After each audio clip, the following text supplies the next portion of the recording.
most intense, thrilling, electrifying sport on the planet.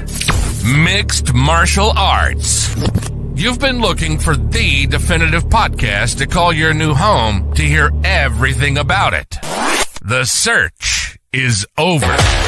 This is the MMAnomaly Show. No filter. Bringing you the hottest MMA breakdowns straight from the heart of the octagon. This show is all about MMA breakdowns. For fans, by fans. We're talking UFC, MMA, and the occasional big boxing match. We'll bring our unique take on how these fights are going to play out and who we think are the best bets. Welcome to the MMAnomaly Show. No filter. And now your hosts, Olin, a.k.a. MMAnomaly, and Emiliano, a.k.a. Jive Turkey Nano.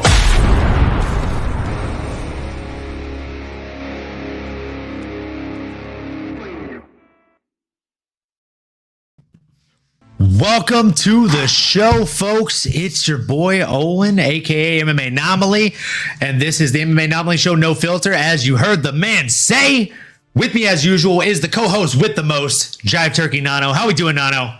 Olin, my brother from another. We are doing fantastic. It is the birthday weekend was good. Feeling 29-0 against life here, and as you can see, we're a little more lit. We got the Christmas tree in the background, my Raider tree. Come on. And then we got the first appearance of the staple of my new background here. We got the microphone, custom made here, that does say Jive Turkey Nano at the bottom. Compliments of Amy, the best fiance, the significant other, the better half, for spoiling your boy on his birthday. But hey, man, I'm just straight flexing today. Give it up for Nano. Let's go. Sheesh, we are in the spirit. Let's go. Good vibes. And honestly, we're going to cue that up again. Give it up for Amy. Give it up for the That's the who, the real MVP. The real MVP. As Homelander would say, you're the real hero. You need me. Man, that's honestly sick, dude. Great light. Super festive backdrop. And with that being said, dude, welcome to the chat, Eric. Love to see it. Happy B-Day. Thank you, Eric. Thank you, brother. Missed you, man. You got to hop on here soon. We could use a third box for a guest appearance. Come on. Maybe for that special UFC 300, we'll pull out all the stops. Get something special going here. Little watch-a-thon, something baby. fun. We would you know, love the boys. to have that. Maybe we could do maybe we could do a watch-along for that. That'd be a really fun one. Yeah. We'll play by ear. We got a few more ahead of us. A couple of fight nights, some pay-per-views. Got a little time. You know, we'll talk about it. So, that being said, my guy, my man, we are going to go ahead and jump right on into UFC 295. Man, this fight card is something that was honestly just absolutely bonkers. It was insane. There was a lot of finishes on this card, a lot more than I expected, to be completely honest.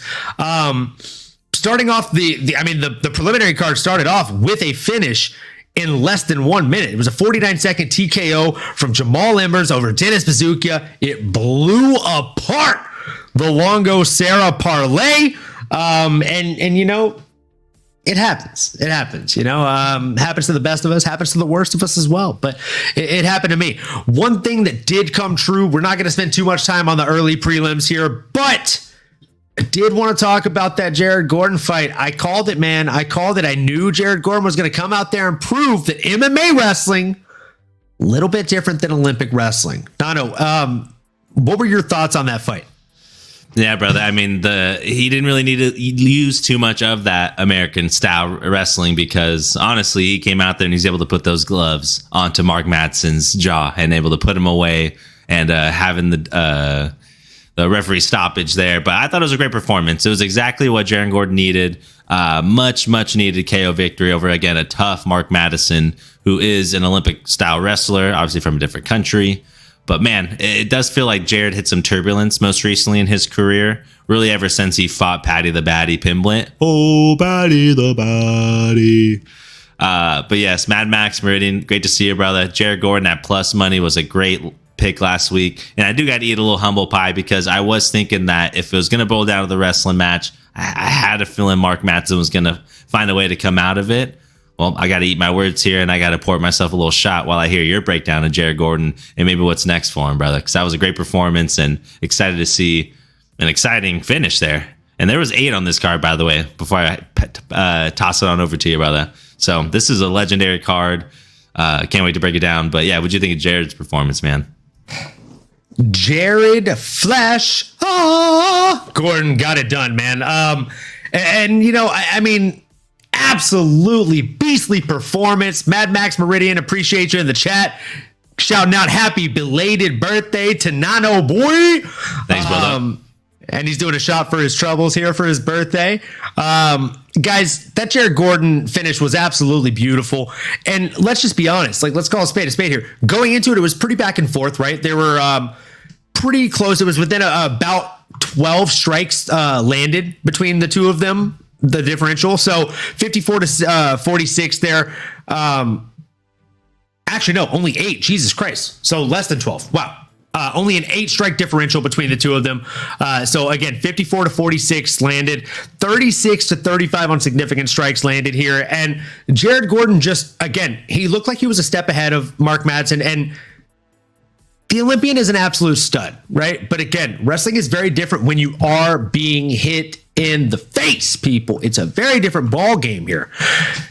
That's just the way the cookie crumbles, folks. Like, unfortunate as it may be. I completely agree here with Mad Max Meridian in the chat. Shades of Fry versus Takayama at one point with the collar ties and slugging. Gah, gah, gah. You know what I'm saying? If you know, you know. If you don't, get that 1 week free subscription to UFC Fight Pass and go check it out, folks. It's a great fight from history. Jared Gordon got it done, though, and ultimately, that's what needed to happen. Now, that being said, Nano, I'm going to let you take the lead on this one as I did with the fight breakdown. I don't want to steal any thunder here. Overall, before I tag you in, I will say that this fight was very, very good. It was a great fight, well contested for as long as it lasted, which was less than one full round. But again, Marco Madsen looked like he did not enjoy being punched in the face. Can't say many people do unless you're a freak. There are those rare occasions where, you know, some of us, myself included, enjoy being punched in the face. Makes you feel alive. But Marco Madsen just couldn't keep up with those punches to the face, and he ultimately gave in. And, you know, Flash Gordon is an absolute beast who dominated that fight. Even though it was fairly contested, closely contested, you can still say someone dominated that fight, right? Because in those last moments, you could tell if the fight had continued, it was going to be more of the same. That being said, the real question is there anybody on the tip of your tongue as to who you think should be next for Flash Gordon? Love that. Flash Gordon, great breakdown, brother. And yeah, man, I mean, I think at this stage in his career and coming off a major performance like that, over a tough Mark Madsen, why not give him a crack at the top 15, man? He ain't getting any younger. Red Rover, send Drew Dober on over, brother. That's one of those names I have circled in here. He's ranked number 15, coming off a win. But these are two big guys that can be on a main event of a fight night for sure. So sign me up there. What about you, brother? I like it, man. I like that. Drew Dober sounds like a really, really solid matchup for the young man. And again, sign me up. I'm here for it. The lightweight division is definitely not a light division, right? Because it's very stacked. Drew Dober's right there at the edge of the top 15. If you don't give him Drew Dober, maybe you give him the loser of Bobby Green versus Dan Hooker. I think that's a really fun matchup that's coming up very close. And yeah, I mean, again, I couldn't agree more with you. I think that that's a very, very great name to throw out. Drew Dober would be a fantastic matchup for him. If Drew Dober is not willing to take the fight or that doesn't line up timeline-wise, again, Dan Hooker versus Bobby Green, the loser of that should definitely have to face Jared Flash Gordon. Moving on to the next fight here, we're jumping right on into the preliminary fight card. And you guys know, I'm never afraid to admit when I was wrong, and I was wrong. I was handily wrong in this one. But it was a very, very good fight. And you know what? Like, I knew it could go either way. And the fact that I knew it could go either way and it went to draw, was I really wrong? Like, I barely leaned toward Nazim Sadikov here. The dance off at the end of the fight was absolutely phenomenal. That being said, this is one of those fights where you really could score it either way, which is why I'm very happy with the draw, right? Like one guy outlanded the other man by 35 strikes. But that same guy was taken down 4 times across the fight. So there's a toss up there. There's a trade-off there. Again, one man landed 91 significant strikes. One man landed 143. The man that landed 143 strikes landed 0 takedowns. Other guy landed 4 for 7. Pretty significant clip there. 57% takedown accuracy. Solid control. Nazim looked very strong. He did look like he maybe started to fade there in the end. But man, he got a second burst energy when they did that dance off. So that was fun. Interested to hear your thoughts on the fights there, Nano. What were your thoughts? Yeah, brother. Great breakdown. Overall, it was a razor thin and fun back and forth performance by both of these guys here, both Nazim and Vyacheslav. Like you mentioned, I mean, I would say he did start to lose a little bit of steam, but for whatever reason, that third round, he was able to land 3 out of his 4 takedowns. And leading up to that, he was really losing significantly in the striking exchange. Although I would say in the second round, he did win in the strikes there, which again, I mean, you could try to cut it down the middle and either way you slice it, man, you're going to be happy with what you got. And that's why the judges were really ultimately decided to not award either of these men a loss and just say, hey, they both came out here and it's too close to call. We're going to call it a draw and maybe they'll run it back in the future. But otherwise, yeah, man, an interesting one. You don't see it too often unless there's like a point deduction or something like that. But I think kind of a good example of, or maybe someone had a 10-8 round and then that person comes back and wins the second 2 rounds. That scenario happens pretty often as well. But this one was just, frankly, just such a close 15-minute round. Almost would hope maybe there's like a sudden death match round, like another 3 minutes or 5 minutes, and whoever wins that round wins it. Maybe it's something to consider when there's just such a good fight going on. You just want to see more of it. So you want to bring the Ultimate Fighter rules in? Why not, man? Why not? Just sudden, or we don't want to call it sudden death because that's like to avoid sports. A draw. I don't know if you want to say that, But if the judges have a sudden victory round, yeah, a judge's bonus round or something, right? If they come back with a draw, especially with like a contender fight or something like that, a championship fight, I should say, like. Let's not leave it to the judges here and leave that third column of the record. But let's see another 2 minutes, 3 minutes, 5 minutes. Let's see one more ultimate round, take all round. That's just my 2 cents there. We can maybe have a whole episode around different rules or things we like to see potentially. I'm not mad at that. I'm not mad at that at all. I actually think it's a fantastic idea. I think having sudden victory rounds be part of the contract or contractual obligation, I think would be a fantastic idea. And also, like, who wouldn't love that? Like, that would be barbaric. And let's just face it. People fucking love barbarianism here. And let's go to the chat here and see what they're saying. Mad Max Meridian here throwing absolute smoke here. They throw in a broken pull stick for the final round. I love that. I actually think that they should throw in 5 random weapons and just let the 2 fighters choose. And they have 2 of each, right? So like that way there's no unfair advantages. Or they get to bring in one of their coaches, go 2v2. Them and their coach, tag team style. Bruh. You imagine Islam brings in Khabib and Khabib murders somebody at 250 pounds? I was going to say, I would just make sure I go to the best gym and have one of the fighters be my quote unquote coach and come save me, brother. Tap you in. I'm telling you. Eric said here, I'm down for more rounds. 5 rounds for normal fights, 10 for championships. Jeez. He wants to see people fighting for a fucking hour. My God. Under the octagon, like the WWE. Just pull out those weapons, you know what I'm saying? Grab the pull stick, grab like a table, throw somebody outside of the octagon. Why not? I'm here for it. I am here for it. They do that. I guess I do that in football stadiums, make it massive, gladiator style. That'd be sick. They're gonna do in the Sphere. Curious to see that one. Dana's excited about it, so you know it's gonna happen. I wouldn't be mad at it, man. I honestly would not be mad at it at all. At the same time, we got to move right along. We got to move into the next fight here. We got to move into Mateus Rebecki coming in against Roosevelt Roberts. We're not actually going to spend a whole lot of time on it because it was a fairly short fight. Gonna be completely honest. I feel like I wanted Roosevelt Roberts to win, but it's one of those situations where I was betting with my heart and soul and not with my brain. And then when I looked up at the TV, Fatality. it was all over. Just an absolutely brilliant performance, start to finish, from Mateusz Rebecki. He outlanded the young man like more than 4-1 on strikes landed, and as far as significant strikes landed, again he outlanded him 5-1. So yeah, 2 for 2 on takedowns, 1 for 1 on submission attempts, gets it done, makes it look absolutely surgical. Nano, do you have any thoughts on that one? Not much else, brother. I mean, I would say Matisse is a dog. This guy is not to be messed with. He looks extremely strong. He has a great record, 31 years old here. And although I was hoping for the best for Roosevelt Roberts, we've been seeing a lot of him recently.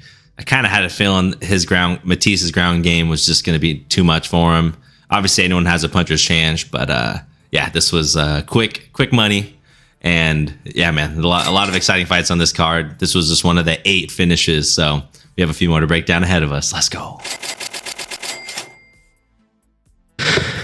Abso-freaking-lutely, man. Rebecki is a bad dude. I completely agree with Bad Max. He said Rebecki is a bad dude. Little meatball. Yeah, 100%. Yeah, he looks strong as crap. He's very stout. Strong as an ox. Yeah.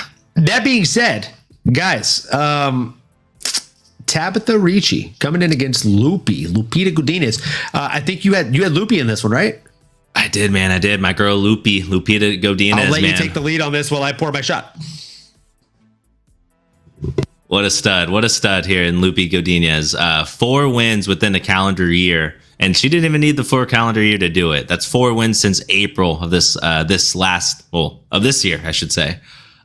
Extremely impressive streak for 4 fights, 4 wins in 7 months is bonkers. And she's coming out of a really strong fight camp. And I think you're going to see a common theme here. If you get in a good camp and you got good people surrounding you, you're going to unlock new tools in your toolbox, and you're gonna be the best version of yourself, right? I mean, that's like anybody. You could go far yourself, or you can go farther with other people. I think I butchered that expression, but we're gonna keep it rolling.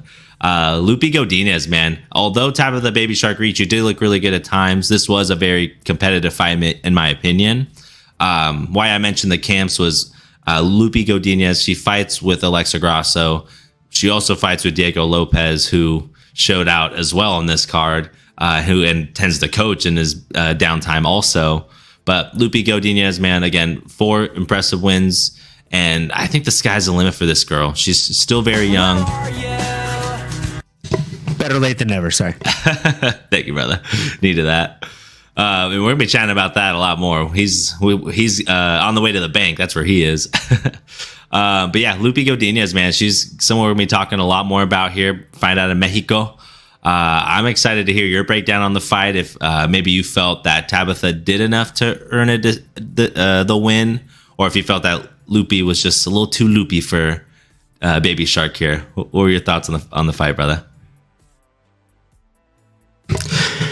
So, again, you know me very, very well, Nano. I'm one of those guys that is very honest to a fault. First time I watched the fight, a little bit of bias. I thought my girl Baby Shark did enough to win. Went back and rewatched the fight in its entirety. I was half paying attention when I was originally watching it, right? But not because I wasn't interested in the fight. Sorry, I have to clear that up. I had an event going on, so I too was at an event. I know, and I'm that guy at the event with my phone. But it's like you gotta kind of make it work. Same. Her rule is you can have the event up as long as you don't react to it out loud where people notice you. So that's, you know what I'm saying? Oh, I think I broke that rule on accident, but that's a good... Amy, I hope you're not listening.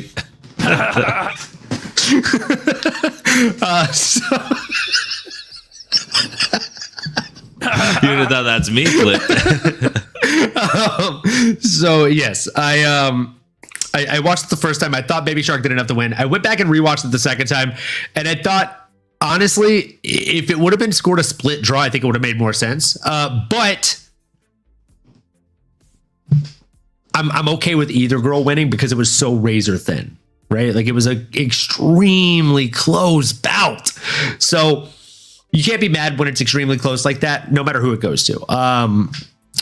Do I think that Lupita looked like a world breaker out there? Not a chance. I thought that it was a very competitive fight. I thought it was a very back and forth fight. I also think that the women's strawweight division is extremely stacked, but also at the same time, it's extremely wide open, right? So looking at women's strawweight, Tabitha Ricci herself just dropped 2 rankings, right? She was sitting heftily at number 10. Now she's sitting at number 12. Amanda Ribas replaces her, moving up 1 rank. Lupita Godinez moves up 2 ranks from 13 to 11. So now that Lupita is sitting at number 11, I'm going to take the lead on this one and just throw this one out there. I think it's a perfect timeline for Lupita to fight Mackenzie Dern. Ooh, okay. And we're going to break down our girl, okay, how you Dern here in a little bit. But that's interesting. I do say I can agree with that in the sense of timing. Because, I mean, Lupi just fought 4 times within 7 months. You got to give her a little bit of a break. Mackenzie Haya Dern's going to need some time. She just got her booty whooped, and she's going to need to hit the lab. And when you get KO'd like that, walk-off style, I mean, you got to take a little time. 5-6 months, maybe more.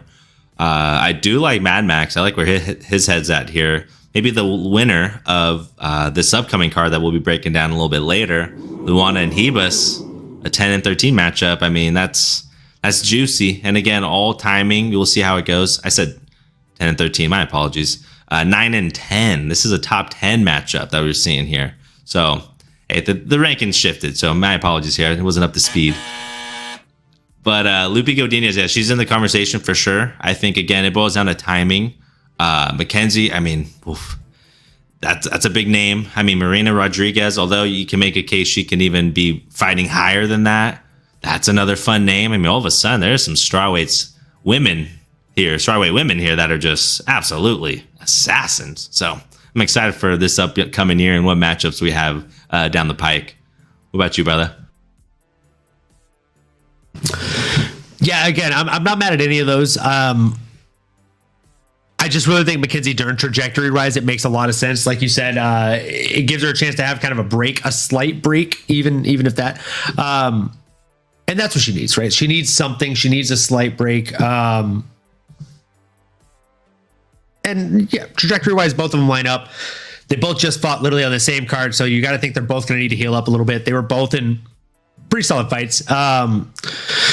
And we'll get into the other one a little bit later. But yeah, that's my number 1 pick. But also, I'm not mad at either of the names that you said. Now, moving into the main card, which of course was headlined by John Jones versus Stipe Miocic. Just kidding. Sorry, I had to do it to him. We're actually here to talk about the real headliner here, Mr. Diego Lopez. You know what I'm saying here. Diego, where are you, Lopez? Dude, starting off the main card here. I mean, come on. If he didn't do enough to win you over before this fight, how are you not a fan of the kid now, man? I mean, absolutely tremendous. Absolutely tremendous performance here by our boy Diego Lopez. Earned himself performance of the night. Started off the main card with the finish. 50 G's coming his way, man. Very excited for the young kid. 28 years old, man, and has more fights than he does years on this planet of Earth. Maybe he's lived on other planets before then. At least, I don't know about that. Maybe he's in Mars, I don't know, fighting, training, but for now, 28 years old. He does kind of have, he gives me a little bit of an alien look now that I'm thinking about it. But 29, 23 wins, 6 losses, 12 subs, 9 KOs. I mean, again, how do you not root for this kid? And it feels like he's just starting to hit his prime now.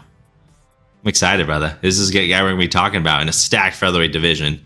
Not sure how to match him up. I mean, maybe you give him someone in the top 15, but you reward the kid because he's been showing out and showing up every time he's in there. Well, I mean, if that's all you got to say, I'm just going to come out here and say it straight up. Diego, the Beast, Mr. Where are you? He came out there, Mr. Diego Lopez, and you know he had to go out there and get the. And he's an absolute fucking beast. Okay, the guy is a stud. It only took 13 strikes. If you bet on him, you know you're going to make that money. So why don't we always bet on him? Sorry, I was reading the comment as I was speaking, and fucking Eric said that Jared Leto is from Mars. About 30 seconds. You know what I'm saying? Nice. Very nice. So that being said, Mr. Where Are You? Got it done super impressively. And honestly, I'm just going to come out here and throw it out there, man. I think if you want to make money here, you put him against Max Holloway. I'm kidding. I'm totally kidding. I was like, whoa, that is crazy. But I'd love to see it. Very quickly. No, I think a very, very good matchup for him. And this is also going to be kind of out of left wind here, or left field here. I think Alex Caceres or Sadiq Youssef. I love that. I love both of those names. Yeah. Alex Caceres. I mean, at this point in Diego's career, I feel like he's earned a shot at the top 15. And you have a couple guys there that are a bit older. Ige is a fun one as well. They're 35 plus. And at that stage, you got to kind of earn that top 15. You got to make sure that you stay relevant. And when you got these young bucks performing plus, like this. But worth 50K, am I right? Oh, 50K Ige, dude. Plus 15. Oh. Yeah, no. I mean, either way, though, Danny Ige is coming for... not Danny. God dang, now I'm all confused. Diego Lopez is coming for everything, man. He's taking all those 50Ks from Danny Ige. Okay? And I'm done.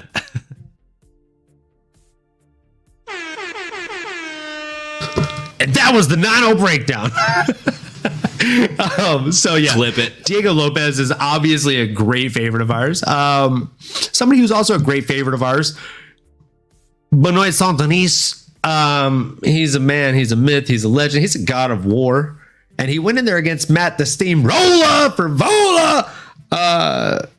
Who did you bet on? Did we both bet on Steamroller on this one? No. Did you bet on Saint-Denis? Yeah, well, no, I did not bet on Benoit Saint-Denis, and I should have. You mentioned we love Benoit Saint-Denis, and I think we love our guy Matt Frivola Steamroller just as much. But boy, that escalated quickly, didn't it? This guy God of War is no joke, man.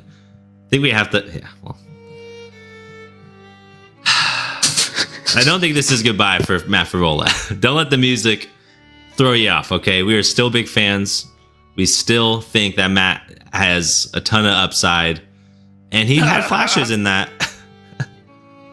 He had flashes in that fight. I will admit, it wasn't just him getting steamrolled. Okay, the steamroller did not get steamrolled on this one. Thank you. He just was up against the God of War. I mean, this is man amongst gods, unfortunately. And it stinks hearing Ray Longo as much as I love him. And I love the Anik Florian podcast. But he was breaking down why he was coaching up Matt to roll to the right and to roll away from that strong right hand and the power. And what did all that rolling right get him? Rolled right into is that left foot that just didn't see coming. I mean, again, when you're a boxer and you're just not used to seeing those limbs coming from that angle, you're just, how you gonna know? So, RIP, man, not good. But God of War is no joke. I mean, John Anik's a huge fan. I think, if anything, we're playing this music because my fandom for Steamroller Frivola has now carried over, and I am now under the worship of the God of War, Benoit Saint-Denis. So, I worship him now. Thank you. I'm a firm believer that you don't have to just worship one God of War, and that's why I'm still authentic practicing worshiper of the Steamroller Nation and the Steamroller movement here. Steamroller came out there and he really tried, but it's real hard when the entirety of the fight is 17 strikes. it's worth noting that Matt did actually land 2 for 2 takedowns here in the short duration of this fight. Now, though he landed those 2 takedowns, my goodness, Benoit Saint Denis was ready for it. He was game. He was ready to get back to his feet, and he was an absolute lion out there. And he showed it in every facet of the word, guys. Like, he was ready to go. The man was ready for war. The man was ready to eat, and he made it happen, right? That foot connected. That foot connected to Matt Frivola's face the way that macaroni connects to cheese. They became one. They connected on a very personal level. And they will forever be a part of one another moving forward in this plane and the next. And my goodness, it was absolutely incredible to witness, and in such close proximity. I mean, he made it look so nice. Matt Frivola, we both bet on you, and we believe here at this podcast and in our livelihood as men. A bet made, a debt paid. Man of our word. So this one's to you. Shout out. Thank you, Benoit. And still here for you, Matt. Hope you keep on steam rolling on, brother. Well, right now he's in recovery, so he's no longer the steamroller. He's the weed roller. Oh, hello. I like that. He does do the weed. He does that. Shout out to weed roller. He actually follows me on Twitter, and it just makes my day every time I remember that. Brother, love to have you on. I'll follow you. You know what I'm saying? We'll go ahead and switch it back to the Happy Times music here. Yes. Let's change it up. Let's hit this one. I think I know what's next for Benoit. I think it's change the music a little bit here. Let's hear it. Oh, I like those vibes. Very funky. I said weed roller, and I was like, let's do it. Let's start a little bit. So who's next? Who's next for him? Let's hear it. Gamrot. Send him to the top. I think so, man. Gamrot already. I think so. I mean, we could look down the list, but I mean, we're talking about the God of War here, and he's looked darn near invincible. Close. What are you thinking, brother? Gamrot? He's up there, but man, why not? He was not ranked before this. He went straight to 11. I think the UFC knows what they're doing. They didn't just say 15. No, 11. All right, you know what? I'm gonna take your Mateus Gamrot. Yeah. I'm gonna take your Gamrot, and I'm gonna raise you a Michael Chandler who needs a fight. No. Yeah. You don't think Chandler will wait for Conor McGregor? I just think that's a banger of a fight, and I don't think he can wait forever. And I don't know that Conor McGregor fights this year. That is a banger. Or next year, for that matter. Yeah, I mean, everyone else is tied up. I mean, maybe RDA, just to get Benoit a quick turnaround. Maybe RDA's ready to get back in there. He's not getting any younger. This man is pretty old. You know what? I actually like Mad Max's. I'm gonna disregard what I said here previously, guys. This is the pick. Blame it on Mad Max and blame it on the alcohol. Fun fight, but it would surprise me if Chandler takes it. I agree, but I said it for funsies. For the clicks, clip that. But Rafael Fiziev would be a fun one too. I agree. Kickboxers delight anybody? Sign me up. Sign me up, as Conor McGregor would say. Absolutely. Say less. I hope he recovers quick. I mean, he had torn the ACL? That's nowadays maybe 5 to 7 months, 8 months, maybe a full year to get back into actual fight camp shape. We'll have to wait and see. It's tough. It's big time tough, buddy.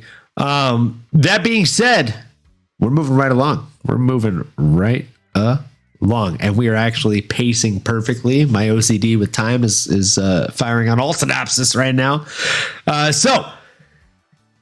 Fuck. Jessica Andrade. Thank God we only have 3 more fights that we actually bet shots on, because this is going to be a tough night here. Lordy. Jessica Andrade coming in against Mackenzie Dern. Man, Dern. Gosh darn. I'm here to tell Gosh you. darn. Gosh darn it. Is Tarantula booked? That's a fantastic question, Mad Max Meridian. Let's check it out here. Jalen Turner. I don't believe so. Fun fact. And this is also just a shout out to why Nano needs to come out more often here. Got to meet Jalen the Tarantula Turner at the last UFC San Diego event. He was super dope. They were at a bounty. I also met Dana White. He shook my hand. Oh, that's pretty sweet. Yeah, I don't know if have I sent you that picture? I got a picture with him. Oh, you should send me that one again, though. If you can find it. I got a picture with Moreno that night, too. Moreno actually still had a black eye from the Ficky fight, from the second one, I think. Oh, no way. Maybe it was the third one. Either the second one or the third one. But yeah, he still had a black eye. He does, and Mad Max, he does not have a fight scheduled. It's his last fight was against Dan Hooker. That was back in July. He does not currently have a fight scheduled that's inked, at least. Unless there's rumors, but no ink. I like that a lot too. That'd be a really fun one. Yeah. Oh boy, that'd be a fun one. Oh, Turner's super cool. Jamal is also super cool. I ran into Jamal twice that night, and he definitely would hang out with the weed roller frivola. You talking about Jamal? Jamal, man, he had a UFC duffel bag, and honestly, Thing just reeked or what? Like viewer discretion and audio discretion advised, I would bet one of my testicles that bag had weed in it. Because, man. Wow. As Mr. Krabs would say, that smelly smell, that smells. That smells of a smell. That smells of a smell. It smells of a particular smell. Bro, I literally, okay, so look, when I walked up to him, I was like, can I take a picture with you? He's like, oh, absolutely, bro. I put my arm around me. I had Drew take a picture. And then literally as we walked away, I didn't say a word to Drew and I was thinking it. And Drew looks over and he's all, there's no way that duffel bag didn't have weed in it. And I was like, why do you say that? And he's like, did you not smell it? And I was like, oh, no, I did. I just didn't want to project. Like, I don't want to assume anything, but you think yeah. so? That's so funny. But you ain't wrong about it, brother. 100%. Yeah, I agree with Mad Max Meridian in the chat again. Either there was some extracurricular activities going on, or maybe he ran over a skunk on his way to the fight event. Either way, we got some stuff to do for Dern. We were both on Dern, I think, here. Yeah, we were. So cheers to Andrade's resurgence. And sorry, let me turn my glass around here. It's a cool one. Boom, pink. Sorry, I took mine as you're turning yours, but yeah, I mean, Mackenzie Dern, man, it just felt like, even in that first round, it really felt like she threw out whatever game plan she might have had before, which felt like should have been mixing it up, ripping the body, working your way up, and trying to grab a leg, get her on the fence, use the clinch, get her to the ground, make it muddy. But it felt like she threw all that game plan and go away and just tried to sit in the middle and have a pissin match with Jessica Andrade, which we found out real quickly that Mackenzie's not that pal. She's not that kind of striker that she may think she is. And Jessica, I mean, honestly, can knock out any probably person on earth if she can really get a good crack at you. But in this division and still at this age, I mean, impressed to see that kind of performance from her. And I mean, dropped Mackenzie in the first round, which had me worried. I'm thinking, oh, there we go. There goes the neighborhood. And then came back and had Mackenzie basically, I don't know, maybe she put on skates halfway through the round. I missed that. But she might as well have been on ice out there because she was wobbling like a newborn deer and eventually got put out of her misery. Again, walkout style like Sean Strickland did to Eddie Wineland back in the day. Jessica dropped a heavy right hand, dropped her 3 times that round in the second. And last one was all she wrote. So it was tough. Mackenzie Dern asked for a previous champion. She got it. And that was a tall I just have to interject real quick here and say, I don't think you're allowed to say back in the day about any Sean Strickland knockout. Because that just makes all of us listeners feel very old. That shit sounds Strickland. Unless I'm super hip with the kids and like I have very young listeners. Well, no, the Sugar Sean knockout on Wineland when he just one stop and walk away. Boom, boom. Basically the same thing there. The full turnover. He turned it over. Just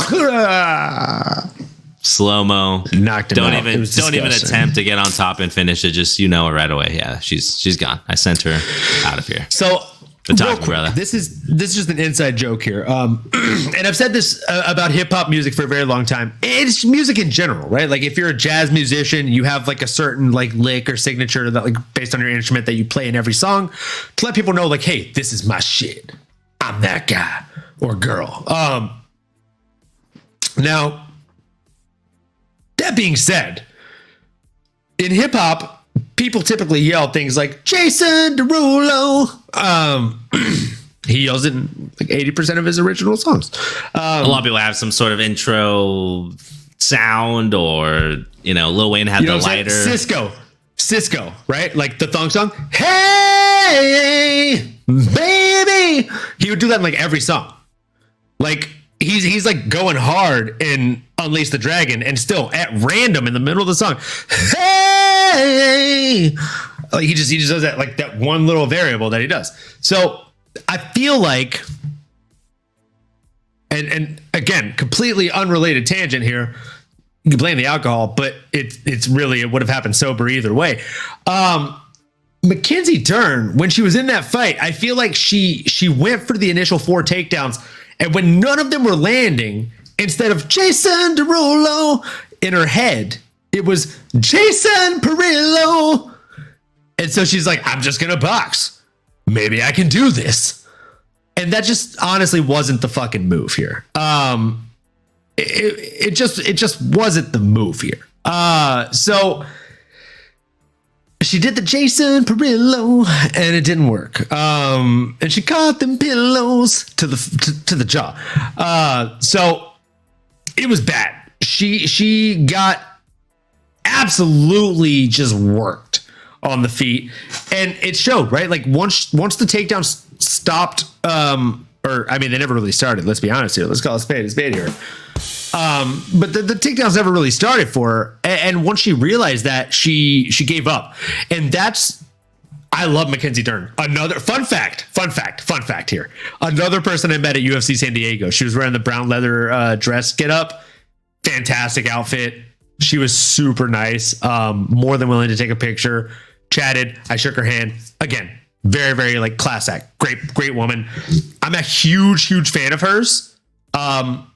If every one of her fights was local, I would pay the money and go to every one of her fights. Love her as a fighter.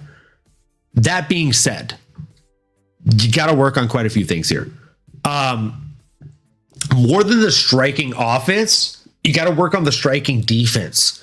So one of my favorite things I've heard from a coach, shout out Victory MMA here in San Diego. One of my favorite things I've heard from a coach is there are 2 points of contact in every strike. Okay. So when you throw a strike, there are 2 points of contact: the strike you're throwing and your guard. So if I throw a 1, the 1 is coming out, and my guard hand is here protecting the precious fucking cargo, my guy. And then after I throw that 1, right, and notice even like in simulation here, it turns over. It's natural. So when I throw that 1, as it comes back, mechanically, there are 2 points of contact. So as that 2 comes out, the 1 returns to guard that precious cargo.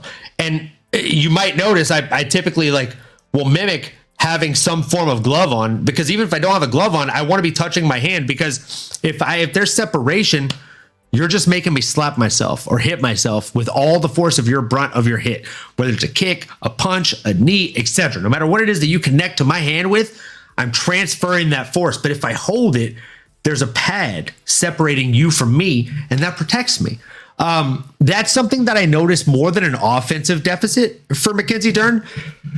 For those of you that are just listening to the audio version of this that gets uploaded at probably midnight tonight, I apologize for that god-awful breakdown.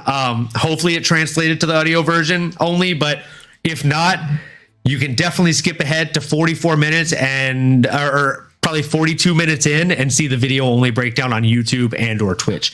But again, so you're creating some form of pad between you and the damaging sector, right? So when Mackenzie Dern is throwing these punches, she oftentimes, the more punches that she throws, her hands will get lower and lower as she throws.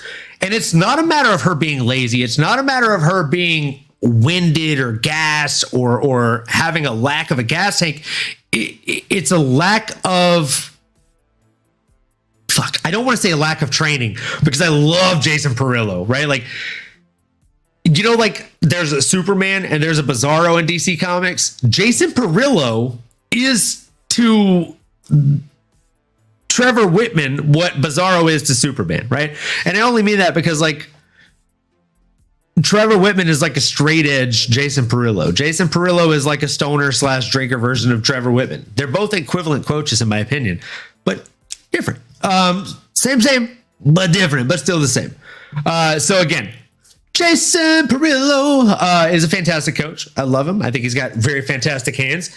He worked with my guy Luke Rockhold a lot, and I thought he actually polished him up quite a lot more than that fuck Henry Hooft.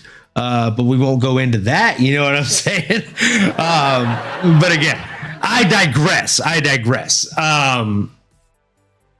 I think Mackenzie Dern has quite a few things to tighten up, more so defensively than offensively. I think when she's actually throwing, she's doing solid damage.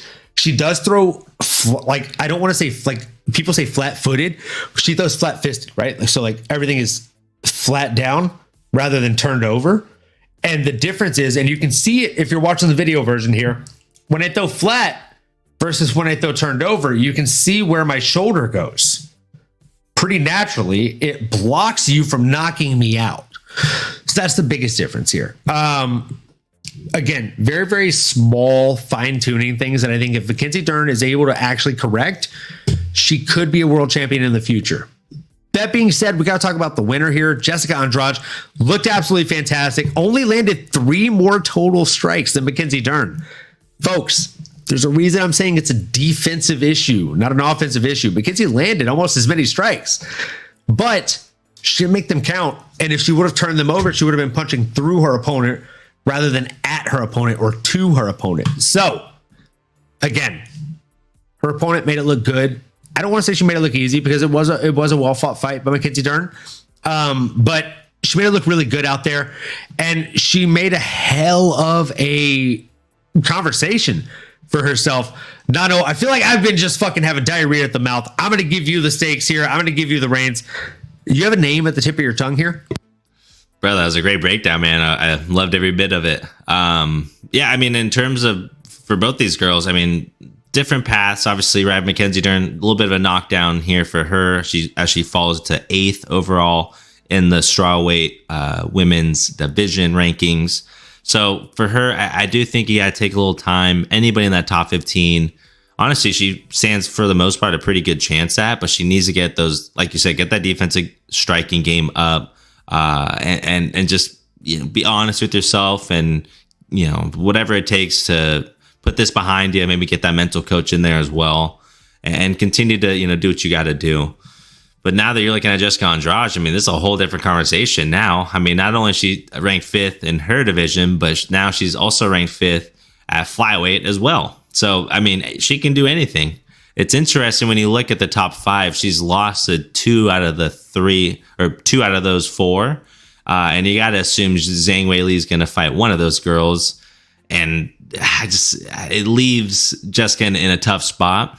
Really curious to hear what you think. I guess my official pick, honestly, I think Jessica maybe goes down one and fights a Verna Yandaroba. And I think Mackenzie Dern should probably fight. And given timing, I mean, man, maybe someone like honestly, she just fought. Maybe a Tabitha Baby Shark Ricci to maintain their status here in the top 15. That might be where I'm leaning. What are your 2 names, brother? Man, I'm not gonna lie. I'm not mad at either of those names.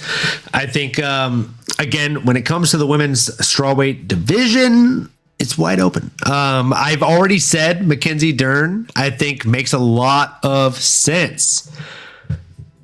against Tabitha Baby Shark Ricci. I think that's the number one name on my list. I had those two mapped out for each other. Dude, my veins look crazy right now. Super vascular. Let's go.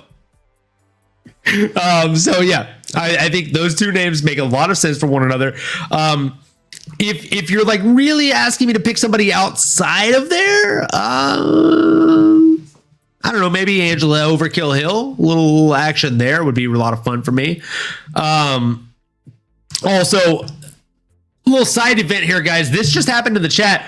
We're going to make this a moment in history, guys. Mad Max Meridian it's well known in this chat, at least if you've been here for the last few episodes, that he is the grapple heavy guy. We're probably going to have him in here in the future and upcoming episodes for like the Meridian grappling minute or something. But either way, this guy literally made a joke and said, "I'll eat the neighbor's dog if Dern ever becomes champ." To which I responded, "If Dern becomes champ, we have a stand-up only 5-minute round." To which he responded, "Deal, but you got to pay to fly me out." My fucking guy. I'll do it. But you're paying your own $25 drop-in class fee to go to Victory so I can beat your ass. You also got to go 5 minutes into his world. And we also got to specify, I hope he's in the States somewhere. I hope he's not somewhere in the UK. No, fuck you, bro. No. Nano will go 5 minutes with you in grappling. I'll go 5 minutes with you in stand-up. Oh, come on. I'll go. Tap me in, coach. I'll get humbled a little bit. Give me humble me. Oh, shit. Oh, man. Yeah, I mean, I feel like that'd be a good-ass time, dude. Speaking of which, you guys in the chat, if you are familiar with Arizona at all, are you in North or South Arizona? If you're looking at the Phoenix general area, I'm like southeast. Yeah. Boom. Southeast of Phoenix. Look up MMA gyms, more specifically striking gyms. And if you've got any boxing and or kickboxing recommendations, hit us up in the comment section below. Let us know what gym you want to see Nano start his actual striking journey at, because Nano, I know I've held pads for you. I've showed you a couple like basic combos, but man, I know you've been getting that little itch and thinking about going into a real gym. Oh, brother, I must have the chicken pox because I'm itchy everywhere. I've had that itch for a couple months now, pretty strictly. And now I'm at the point where, as much as the teardrop bag and the heavyweight bag at the gym is doing its justice, and I can continue to get after it, as Captain America says, I can do this all day. I just feel like I'm at a point where I need to get a drop in. I need to figure out here where I'm at. I need a little measuring stick, and I think that's where getting into somewhere local, getting my butt kicked a little bit. Ooh, here we go, brother. Oh, that thing's sturdy. Practice some leg kicks on that puppy. Who needs bamboo, or who needs anything else? It's made of metal. It has an arm strap and a handle. Attaboy. I love that. And yeah, Mad Max is right. MMA Lab is out here in Arizona. Appreciate the acknowledgement there. Appreciate the shout out. Anybody else, let us know. But yeah, man, I'm excited. Well, more to come there for sure. Let's go. So yeah, soon to come videos of that. I personally can't wait. Fun fact, me and Nano send each other like little videos of form and stuff. He'll send me videos of his form. I'll critique him. I'll send him videos of my form so he can study a little bit. You know what I'm saying? It's good times. And I'm a firm believer that the best iron always sharpens the other iron around it. A rising tide lifts all boats. That being said, speaking of a rising tide, we got to talk about the man, the myth, the cash-making machine, Tommy Aspinall. Na na na na na na na. Sheesh. Tommy Aspinall. Legend. I was going to repeat what you just did there, but I decided to throw one in. What a night, man. Again, another finish here. We are 4 out of 5. Did we just get the next t-shirt design here? Speaking of which, guys, we are going to have for the next, let's just call it until the end of 2024.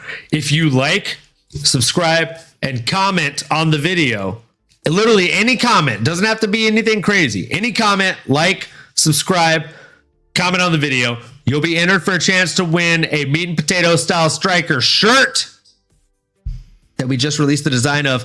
But Mad Max Meridian in the chat here throwing out absolute fire and smoke here. The next one might need to be. That being said, that is one of our many slogans on here. You stay tuned long enough, you'll hear that pretty often. I love it. That is a good one. We might need that. Some more merch. Add our logo, brother. Add it to the shop.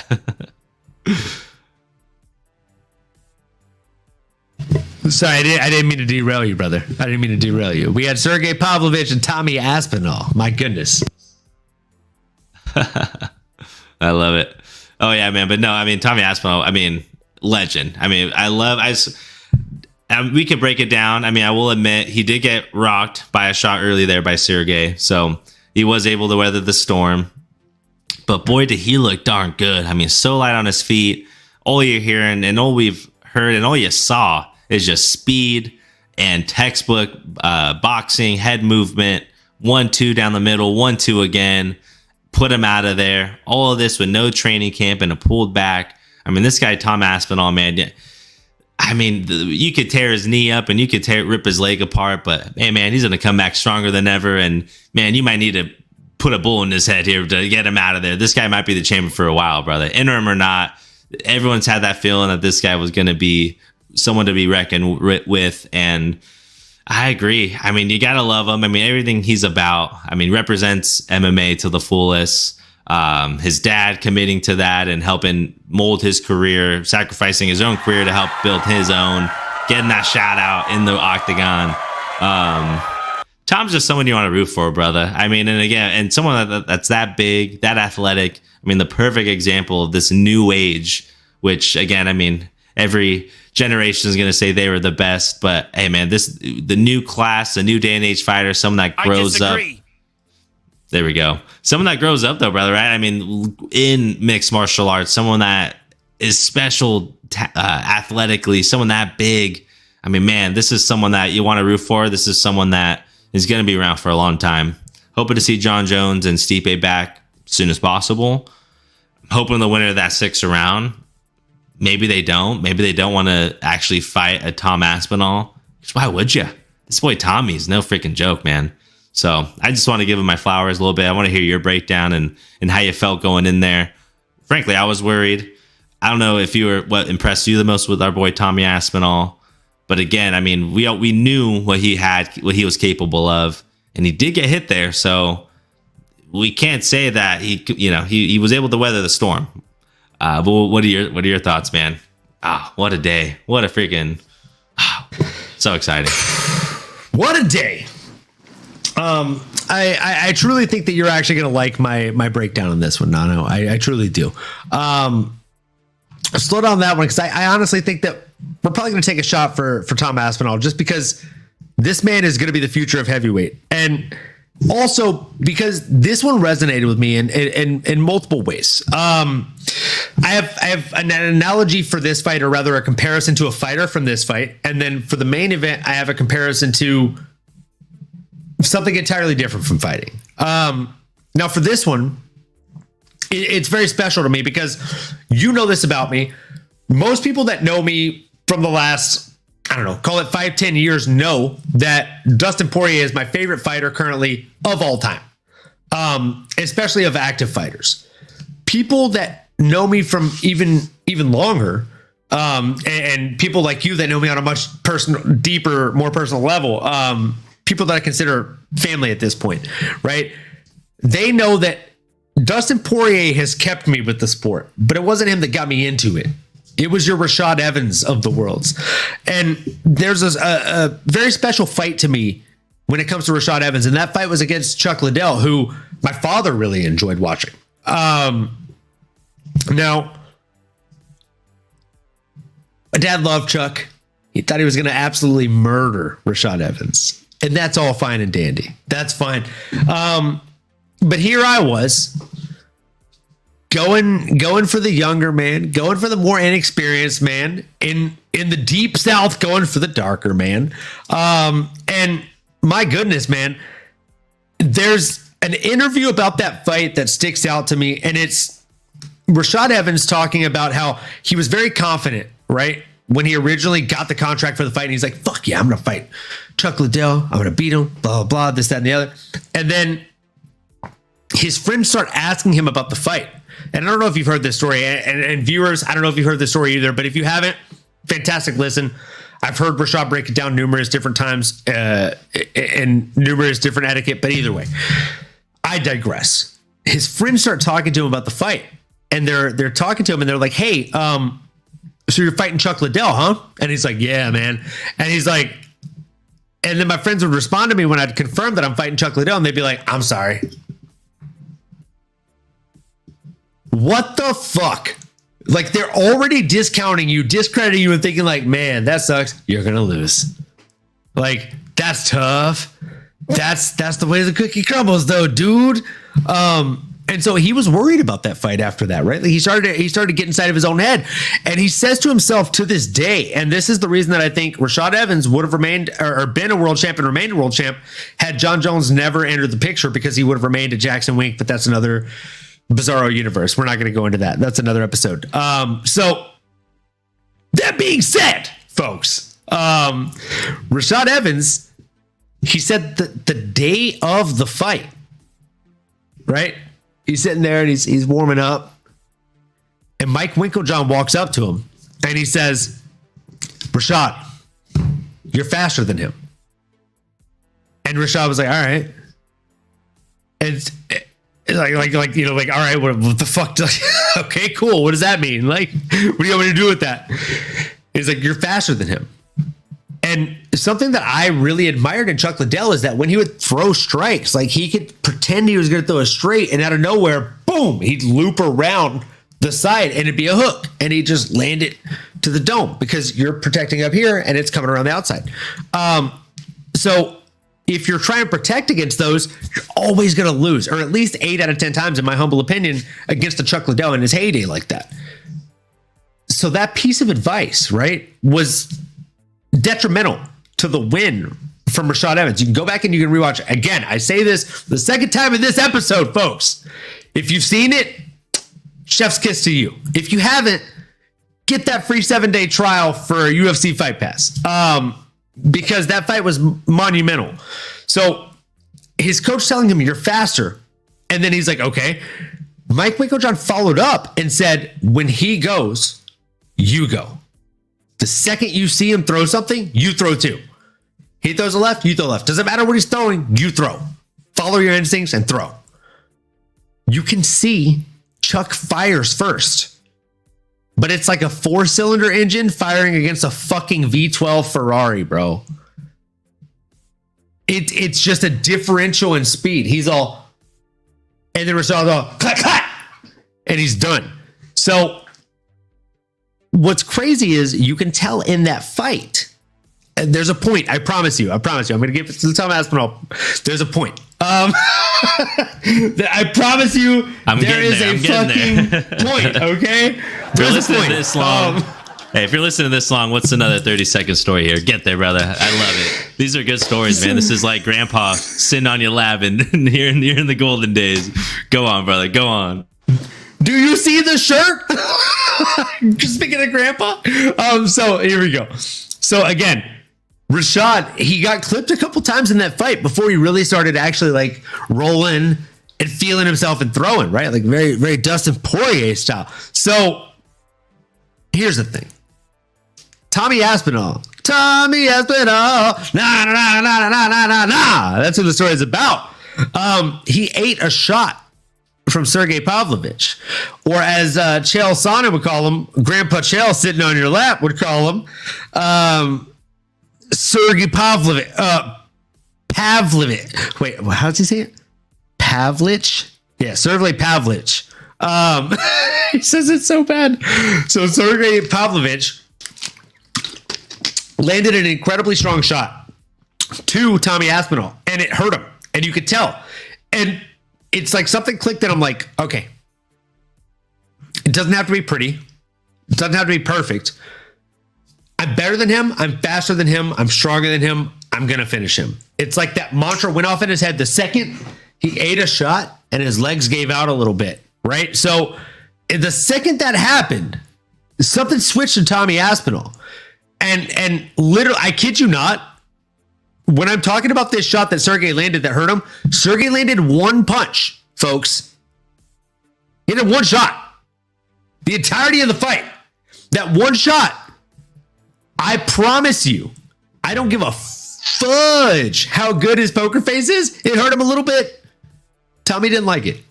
And Tommy's like, I need to finish this. And I can finish this. And I will finish this. And he got that Rashad Evans against Chuck Liddell mentality. And he said, 1-2. Oh, shit, that worked. 1-2. And he hit him again. And it worked twice. The combo so nice. He threw it twice. And then he got the finish. So, folks, I mean, I don't want to say it was money in the bank to bet Tommy Aspinall, but I did say to bet Tommy Aspinall. And that being said, who's the next fight against for him? Honestly, there's only one answer here. And if you want to be generous, there's two answers. The one answer is John Jones, because Stipe is 42 years old. He hasn't fought in 4 years, and John is a bad matchup for him. It just doesn't make sense. No one wants to see it, and if we do, it doesn't need to have a belt attached to it. John Jones versus Tommy Aspinall.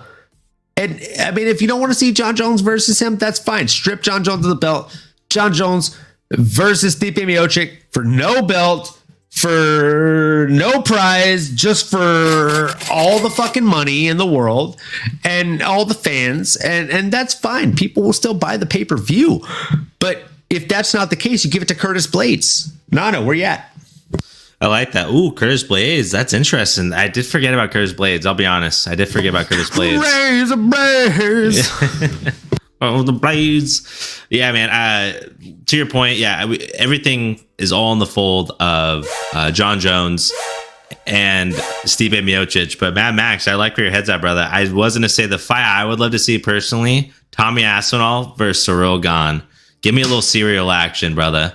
And again, my why is I just want to see a couple big boys getting after it. I want to see if Tom Aspinall is the striker that he says he is. He could also take Ciryl to the ground and make it, a nightmare for Ciryl. Make it, a walk in the park for our boy Tommy Boy here. And as much as Blades does probably deserve the next title, I mean, Tommy wants a payday. Tommy maybe wants the best striker. And hey, these are the two fastest feats of our time period. Oh, sign me up for that, brother. I do like that matchup. I do like that matchup a lot. Blades deserves it. Ciryl will probably get it. And John Jones and Stipe, I think, are just in their own bubble. Like you said, maybe they just fight for greatest of all time kind of title. There's no BMF title or nothing like that. Maybe nothing that should have any title implications. Because, again, it feels like Tommy should just be the champ. And if they're not going to fight until later next year, I mean, he should fight within that same time frame.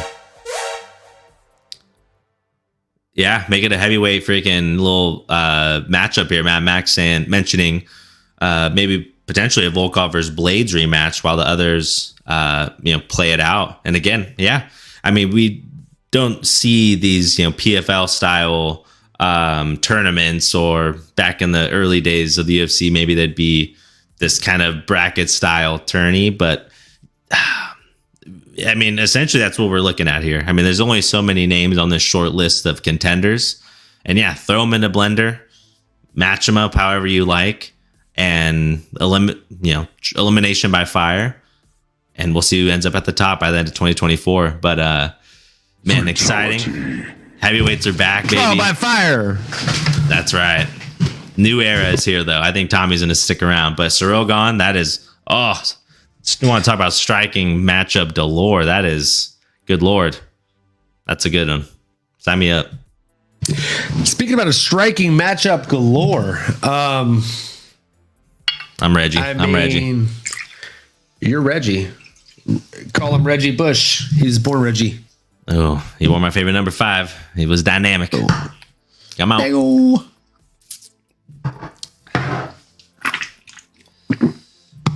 So, moving into the main event of the evening. I can't do it as good as Bruce Buffer, so we'll just let him say it's time. Ladies and gentlemen, we are live. You know what that means? We're talking about the main event of the evening, folks. We're talking about Yuri the Bushido Code Prokaska coming in against Alex Pereira. Nano, brother, do you want me to take the lead on this one, or you want to take the lead on this one? You had Yuri in this one, didn't you? Most of my cards I had Alex, but I think when we last spoke, I was leaning Yuri was gonna find a way. But I'll tell you what, man, and I'll happily do a shot. Maybe because I'm put my foot in my mouth a little bit, maybe because I was on the fence, but maybe just because I think Alex is an absolute savage, and I'm excited. I'll just throw my 2 cents out there because I know you're gonna give a much better technical breakdown.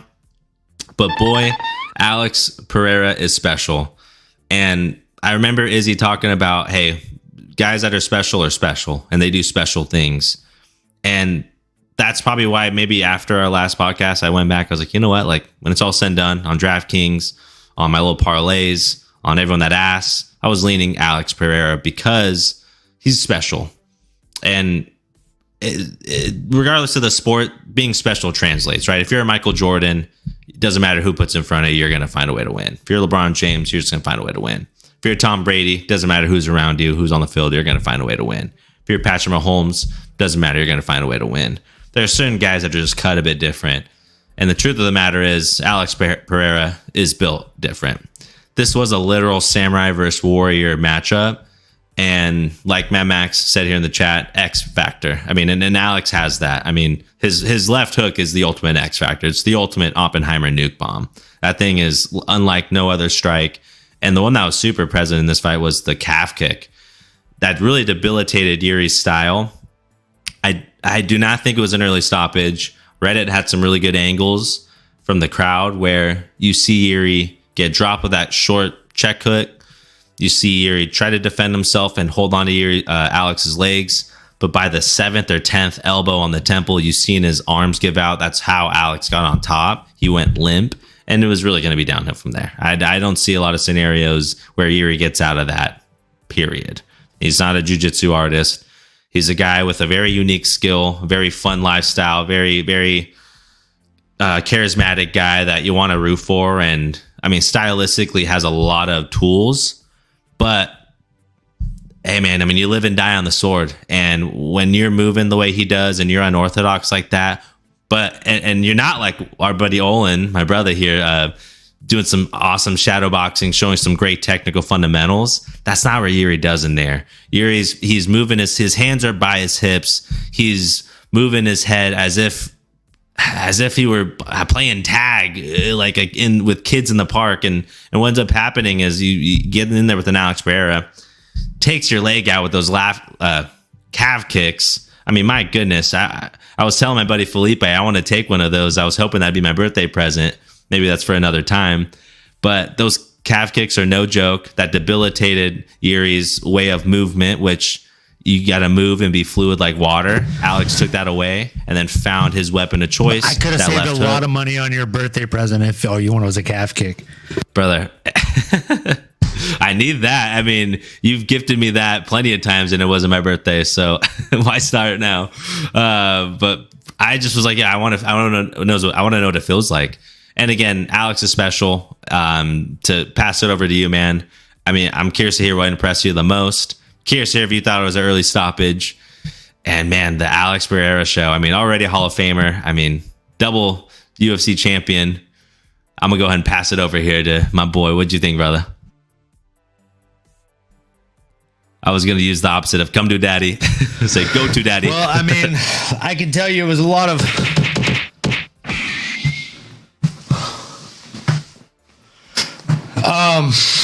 I personally saw a young man go to sleep not once, but twice, folks. I didn't think it was an early stoppage by any way, shape, or form. You let me know when you're ready to do your shot. I'm a big, firm believer in not letting a man do one alone, so here we are.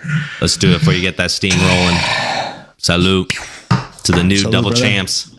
Kampai, Banzai, whatever your phrase is. Cowabunga. Are we talking phrases? Ninja Turtles dogs. So, a little quick shout out, guys. This is my fight journal. You know what I'm saying?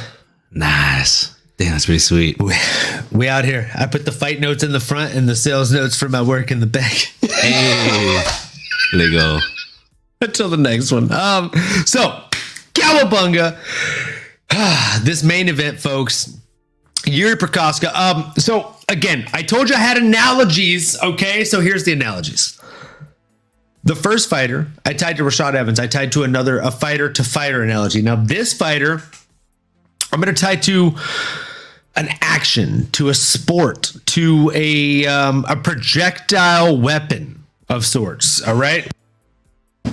Now, what am I talking about?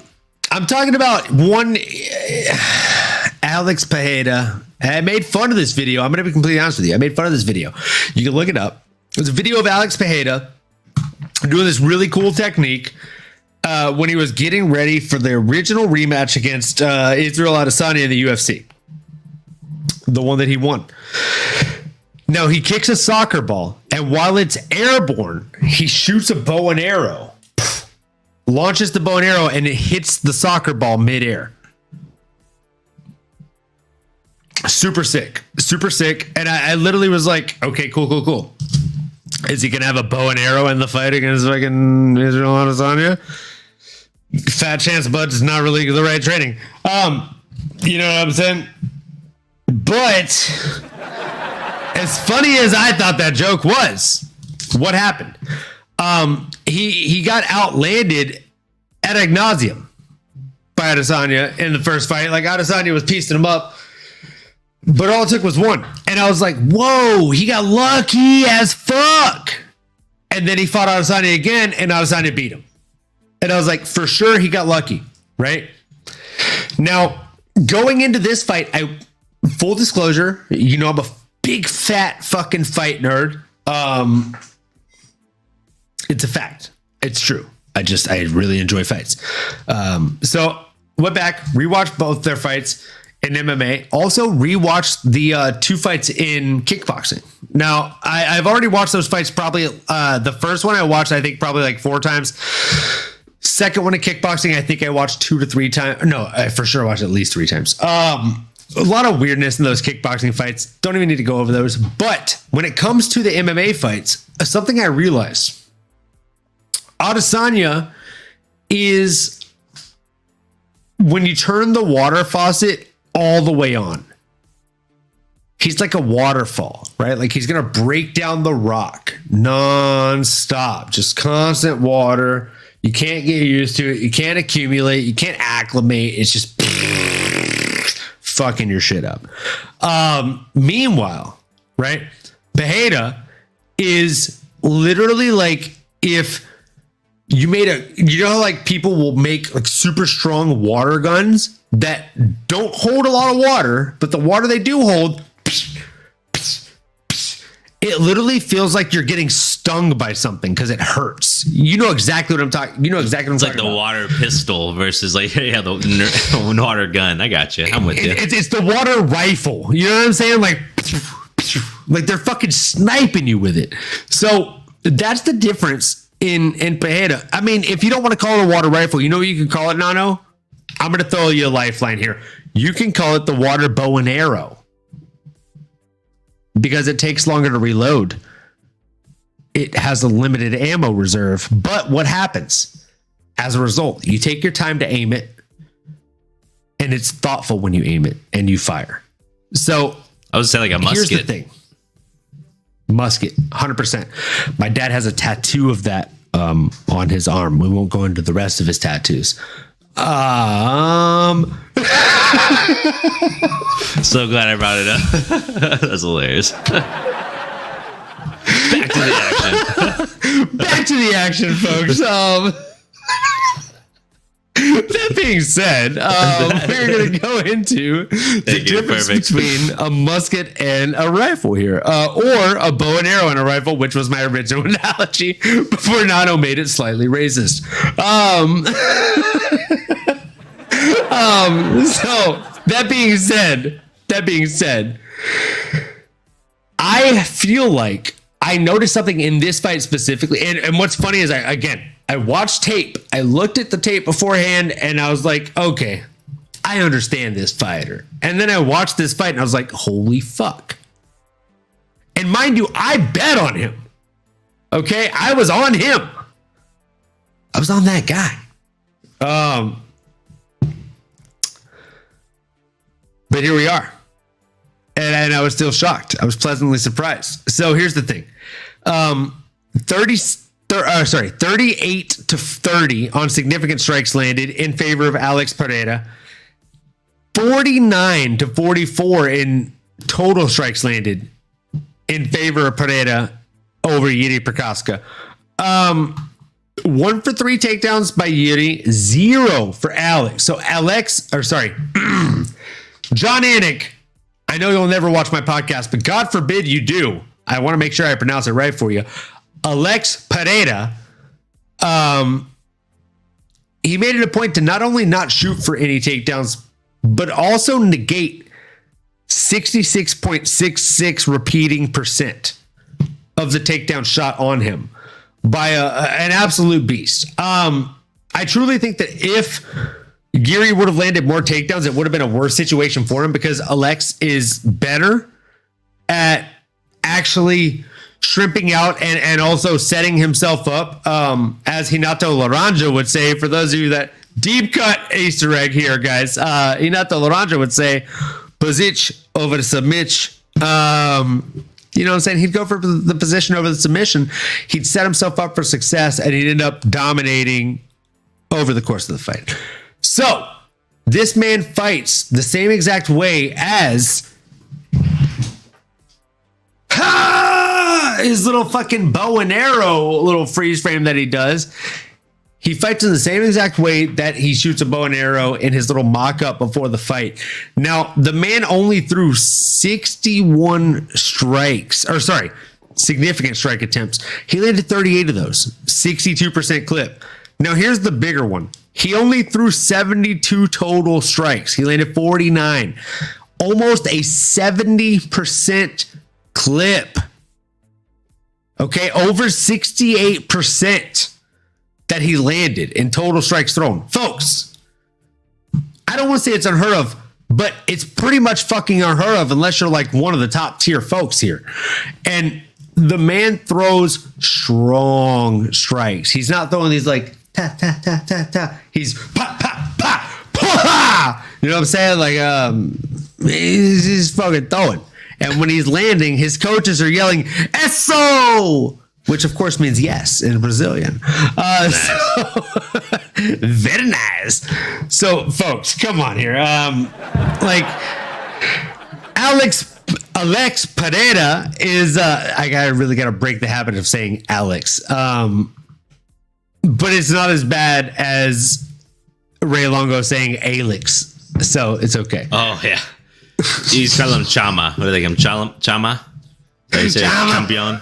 Chama. Campeon. He's like, I'm gonna call him AP for the rest of this fucking episode here. AP. That was a great episode. That's what we call our coach's name, though. At Victory, his name is Aaron Pete. His name is literally Aaron AP Pete. We're like, I was like, I can't call him AP. Anyways, Campeão. He's Campeão. Campeão. He's a champion. What's next for him, Nano? Well, you know, and I wanted to interject real quick.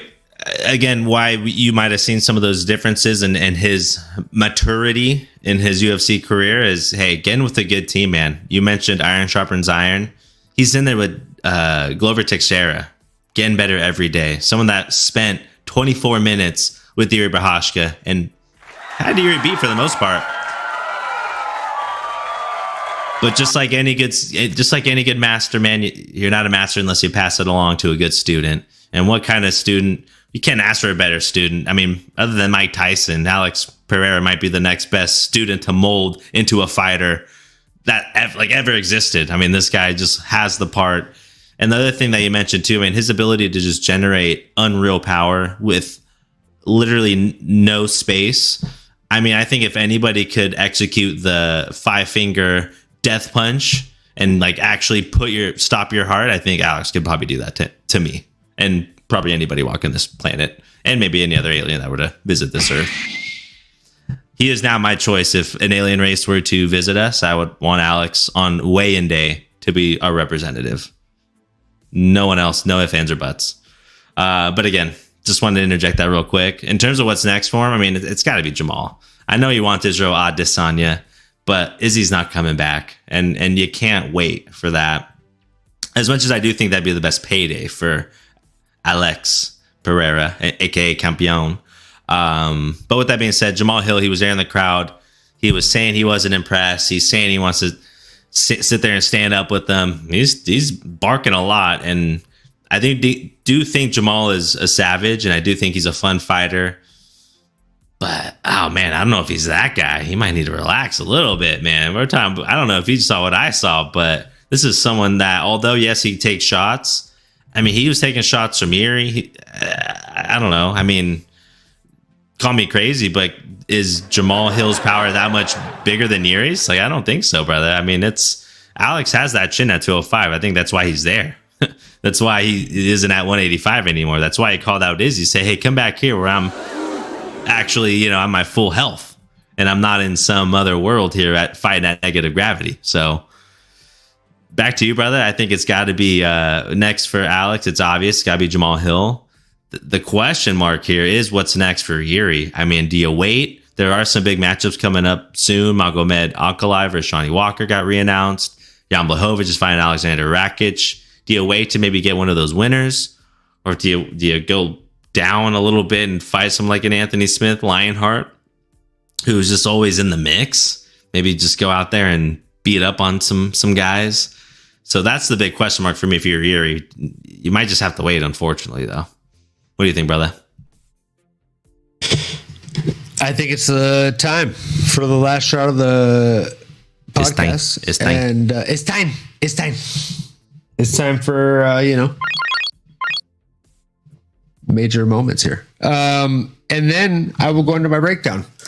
And I do have somebody on the tip of my tongue. Ooh. For both of them?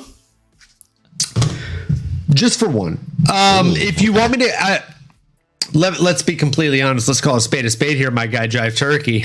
Let's not get too jive. If you want a name on the tip of my tongue for both men, I can definitely provide. Yeah, we're just checking and jiving. I mean, why not please the people? Give them what they want. Oh boy. I don't think you're going to like my names, but I got them. Well, good thing I have this shot poured up so I can stomach this thing. We still got a whole fight card to go through. Luckily, there's no shots from that one yet. Cheese. To the No Filter Podcast. And to y'all, all of y'all hanging on and bearing with us, we appreciate it. We might break 2 hours on this one. Let's go, baby. We might hit the first time after the 2 hour mark. So that being said, he asked for it, guys, and we got to deliver. He's the Jive Turkey, and if you ask, you shall receive. So Alex Pereira, who's next for him? There's only one answer on the tip of my tongue. I don't know about you, Nano, but I mean, if you got an answer, look, I'll drive all the fucking way to Arizona and I'll fight you. All right. I got Jamal Hill. There's no other answer in the entire bucket of the light heavyweight division of the UFC. It is Jamal Hill, folks. He's going to get that money. He's going to get that honey. And you know what? He's going to get that fight. So who wins? I really don't know. But Alex Pereira is a bad matchup for him. I can tell you that. Now, Nano asked for a little caveat, as we call it, of what's next for Yuri Prochazka. Oh boy. There's a couple things left for that, and I'll go ahead and tell you. I already have an answer for you, Nano. I know you were hoping you'd stump me, but you have failed. That's right, folks. He's failed. Who's next? Well, I'll tell you right fucking now. It's the winner of Magomed Ankalaev versus Johnny Walker rematch. You and Matt Max are on the same page. He also agrees that would be fun. Let's go. I think you're right about it. Whoa! Did I click that? Holy shit! I clicked that, and I didn't even realize I clicked that. That was clutch. Nice. I told myself as I was saying it, I'm going to click the most recent thing in the chat. Boom. Mad Max, Hive Mind. We are obviously hitting the same mother effing wavelength here. Jury against winner of Ankalaev and Walker would be fun. He also threw in Or Krylov if he's not busy. And Mad Max, I propose 2 thoughts to you. 1, I agree. 2, why the fuck would he be busy? That is fair. That is fair. Too busy mining. He is called the miner. Too busy mining. I don't know how you get the soundbite of me. Oh, it somehow turns out that you are the original actor for Rick Sanchez. The inspo. Oh boy. So, that being said, folks, we are going to jump right into UFC Fight Night. Brendan Allen versus Paul Craig. And if you don't say Paul Craig's name like that, honestly, like, I don't know if I want you following the page. It's going to hit the end button now. Paul Craig, come on. It's a fun fighter. That being said, I'm not going to give away my pick until the very, very end here. I'm going to let Nano lead in here. This is a rare occasion. Nano, we haven't rehearsed this. I don't set a shared doc for what fights we're going to go over really here. I just let you set yours. I set mine. And usually I take the lead. And you're absolutely just exquisite at following, already having prepped notes. That being said, Nano, at the risk of skipping some things I've already prepped some notes on, what's the first prelim we're going to go over? You take the lead here. Ooh, okay. Lead us out. Come on. Okay, and there are a few prelims here in the Apex. And I'm looking. Okay, man, there are some good ones. The one that's sticking out, I mean, honestly, I'd rather... And that's the way the news goes. I'd rather jump to the top here and talk about Jonathan Pierce versus Anderson Brito. 2 absolute dogs here in the featherweight division. There's a lot of good fights, though. I mean, we can try to dig through them all if you'd like, but I like this main event one here for the prelims. Jonathan Pierce fighting for a lot, and I'm leaning Jonathan Pierce in this one. Going on the road. Yeah, I just think he's a little bit of the better fighter, a little more well-rounded. Pretty much my breakdown. I was looking forward to the main card here, but curious to hear your thoughts on that one, or if there's any other prelims you want to try to dive into. And this is why you don't surprise your co-host. You win some, you lose some. Dude, Nano, I fucking love you, dude. Seriously, like, I fucking love you. That being said, I did my best. I will admit, we're coming off a strong... well, we're coming off a strong 295 card. It's not going to be a completely stacked card with a lot of household names. This feels like a Dane Cook joke. Like, I did my fucking best. I did my fucking best, Dad. Chime in. I didn't have enough time. Again, if you haven't seen the I did my fucking best joke by Dane Cook, look it up. It's a great joke. That being said, Nano. Oh my goodness. I know we said we did our last shot, but I'm going to pour my shot for the absolute bomb. As if I were a stand-up comedian who just bombed. And I'll hop in the passenger seat here. Be the passenger princess for a little bit. Bro, I like the one time ever. I'm actually gonna pour a shot with you because I can't let you do a shot by yourself. As is the the host rules here to not let someone do one by themselves. We out here. So I give Nano the reins. I let him literally take the lead here, and he starts at the very top of the preliminary card. My guy's like, I have a fiance. I'm trying to get to bed here tonight. Honestly, because those are the two names, I was like, maybe I can try to make something up here as I go. But no, that was not real to happen. All right. So that being said, this is the official last one of the night. And boom, there it is. Cheers to UFC Fight Night. Hopefully not flopping like I do. So that being said, whew, had a little extra water on that one. So Nano had to start with the cowabunga. Shanakin coming through. Super silly shy guy in the chat. We appreciate the hell out of you, man. Coming through with the throwback to a long time ago, what feels like forever ago in the episode here, to cowabunga on the shot. So that being said, Nano started off with the top of the prelims here and said, we're going to go with Jonathan Pierce here on this one, or Joe Anderson Brito. We're going at the top of the main card here. My fucking guy. I really appreciate it. So that being said, we will give Nano a pat on the back here. Let's give him a little bit of a round of applause. Short round. Doesn't feel good. No, all joking aside, on this preliminary card, very obviously, come on. Again, as it is, let's call it spade a spade here. This fight card is happening November 18th. It's the weekend before Thanksgiving. Not a super duper stacked fight card. So the preliminaries, as you would likely imagine, are pretty underwhelming. Now, that being said,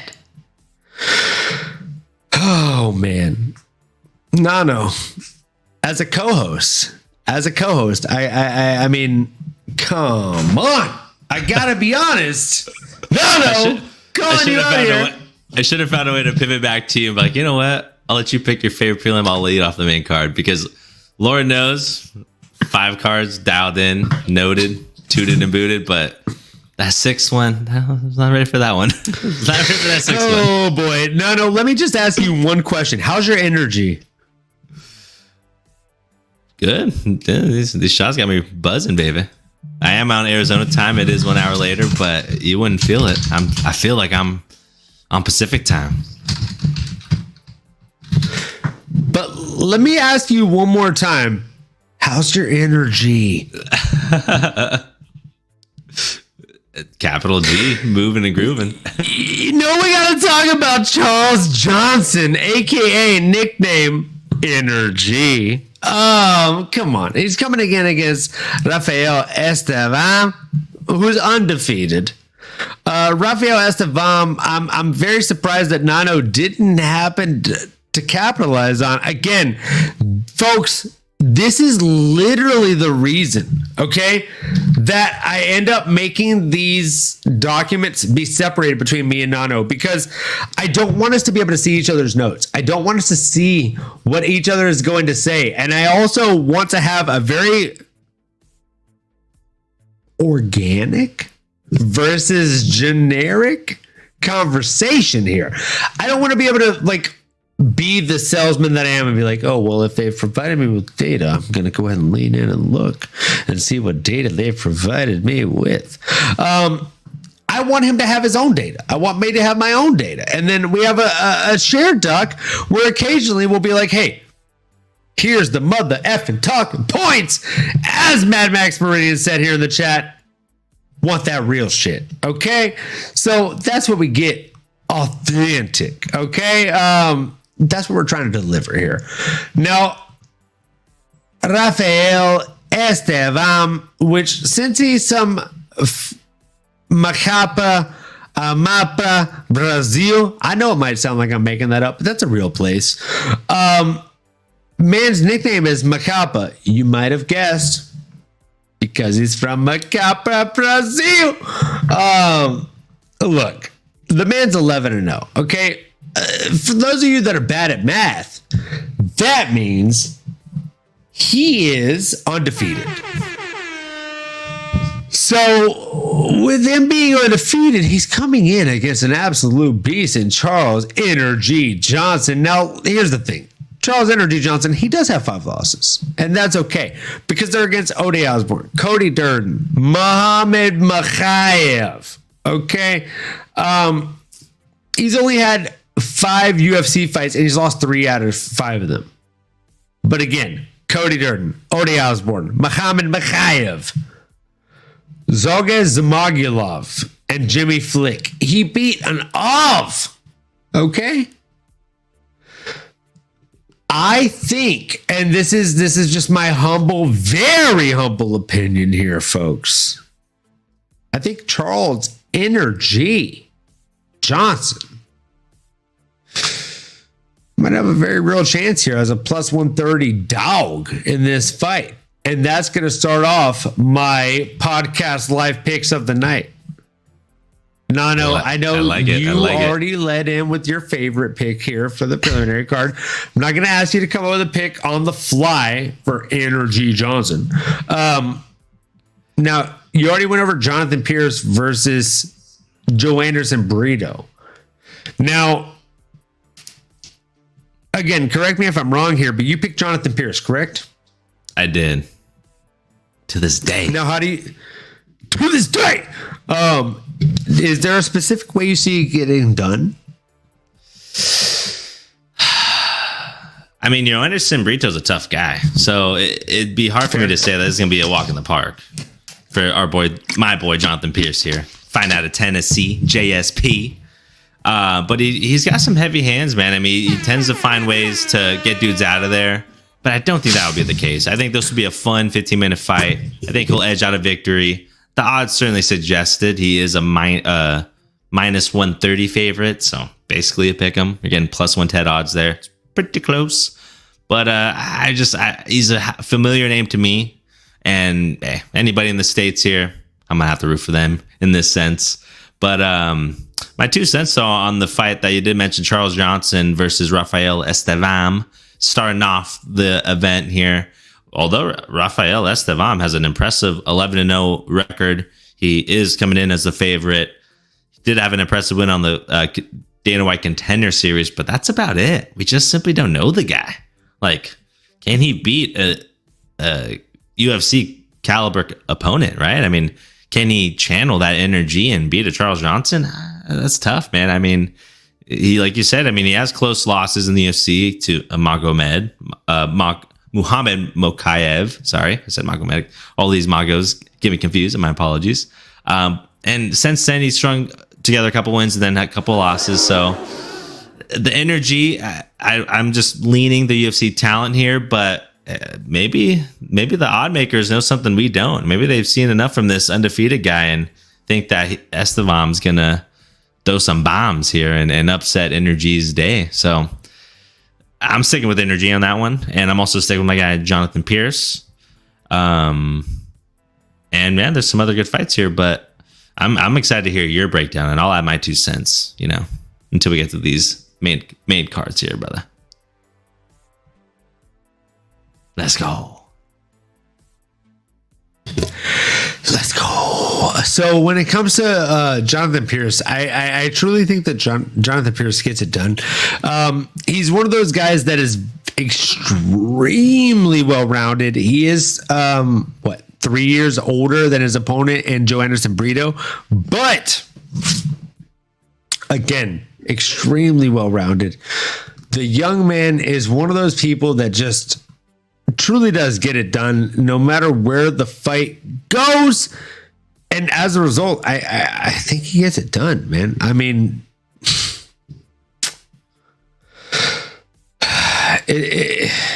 honestly, like it's one of those like back and forth kind of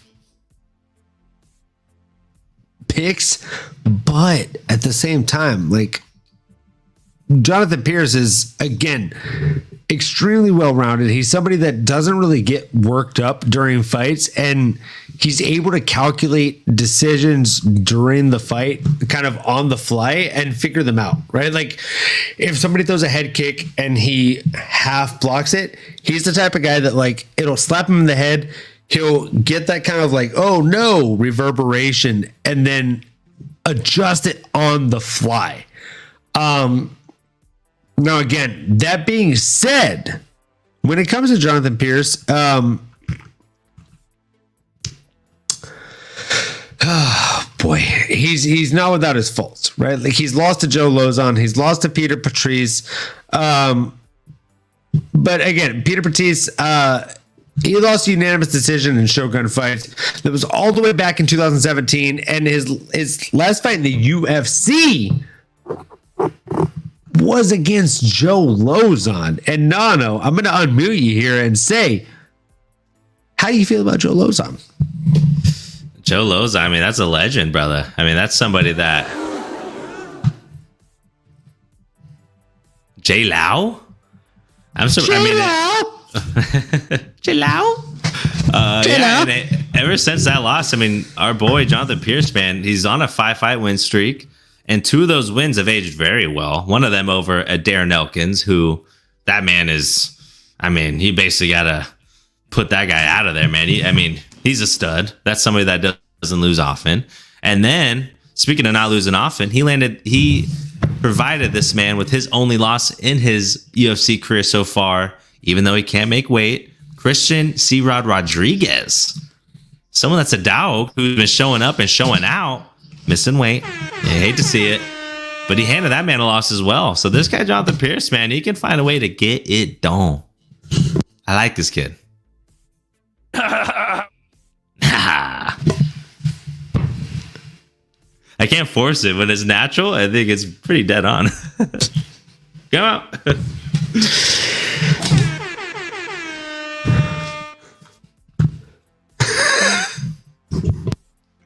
Stacked. I'm excited. That'll be a fun fight, though. Like we were talking about. I mean, some big wins, 5-fight win streak. Even though this guy again, Joe Anderson, I mean, at 28 years old, he's coming off a few wins, 3 to be exact, and one of them is over our boy Andre Touchy-Feely. I don't love that. Touchy-Feely's a guy. So they've both beat some guys. That's probably why it's a pick 'em. But I'm picking my boy JSP. He's for me. Oh boy, you're picking Jonathan Mother effing Pierce. You know what? I'm going to go ahead and just go right along with you on this one. I think Jonathan Pierce actually gets it done. I think he has the more well-rounded skill set. Man. Yeah. There's not much more to it than that. I truly think he has the better skill set in the overall factor of the game. I actually think he gets it done via finish. Round 2. Book it. And moving into the main card, I say we skip Euros, the Dr. Medic, and we move into, man, Amanda Ribas versus Luana Pinheiro. My effing guy. I'm very, very curious to see, how are you feeling about that one? This is a fun one, man. This was a fun one to look a little bit on in terms of the game tape and reflect on these two women who, again, are absolutely badass. We got Luana Pinheiro, ranked 9th at 11-1. Someone who came in with a lot of hype in the UFC. And hey, let's just not look at her. Okay, I mean, obviously, you look at her Instagram, you might think, oh, she's not bad to look at. And she's kind of cute. I can see why she's getting a lot of buzz. But don't let the looks fool you, okay? She's someone that brings a lot of great skills. She uses all the tools in her arsenal, her legs, her elbows, her knees. Very talented woman here. And again, since she's entered the UFC, I mean, absolutely lights out. Wins over very talented women. And although Amanda Ribas is very talented as well, and someone that is very spunky, very charismatic, unfortunately, I've just seen Amanda on the other end of the winning side far too often as of recent. Since COVID, which was really when she made her big breakout. Amanda Hebus did beat Paige Van Zandt, kind of stole her hype and showed to be just a very spunky, very fun girl. Then lost to Marina Rodriguez, which Marina Rodriguez is now proven to be an absolute stud. So that loss kind of aged well, in my opinion. Amanda Hebus goes on to beat Averna Yandaroba, who's an absolute savage. That's a very good win. She's now ranked 5th in the division. But then from there, again, just seeing the up and down nature, just not being able to take that next step in Amanda's career, loses to Caitlin Chukagian. Just hate to see it. Tries to come back. She does. Beats a tough Vivian Araujo, who honestly, I didn't think she was going to win. I honestly thought Vivi was going to go in there and dog walk Amanda, but she proved me wrong. Came back, earned a top contender fight against Macy Barber, but Macy put her away real quick, and that was, again, unfortunate to see. And that's just kind of the nature that you're seeing here with an Amanda Hebus, who, again, at 30 years old, spunky, fun girl that you want to root for. But I think when she's met with a tough opposition, someone that is hungry, someone that possesses just as much skill, both on the feet but also on the ground, someone like a Luana Pinheiro, I just think Luana has what it takes. I do think that she will find a way to make Amanda fold. Again, Luana is on a really long win streak. She has not lost since 2017. And since entering the UFC, she's 3-0, 4-0 if you want to include the Dana White Contender Series. Most recently beating Michelle Waterson Gomez, Karate Mama, Heidi Karate Mama, I should say, who we all love. But again, that earned my respect and really impressed with her striking. I am taking the underdog here in Luana, even though she is ranked higher than Amanda Hebus. Not sure what the odd makers are seeing there, but what I see is the fighter that has more upside, that hasn't lost in the UFC, that almost doesn't know how to lose yet, versus a fighter that, when she's faced with tough opposition, tends to fold. So those are my 2 cents. Olin, get me off my soapbox here.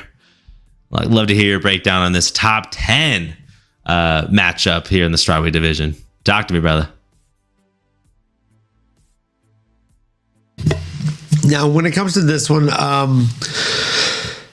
oh boy, I'm going to be honest with you.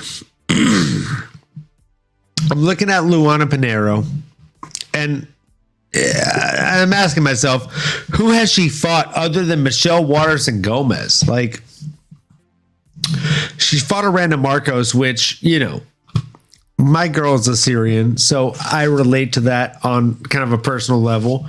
And Randa Marcos is a Syrian, dying culture. And I relate to that. But other than that, who has she really beat? And the answer is not a ton of crazy names, right? Like, she's beat people from Brave FC, Dana White's Contender Series, FMMAMG, right? If it's that hard to say the name of the promotion, it doesn't matter. It's that many syllables, it's too many. Exactly. Michelle Waterson Gomez is the most notable win she has, and she has it over her in her downfall. Now, looking at her opponent, she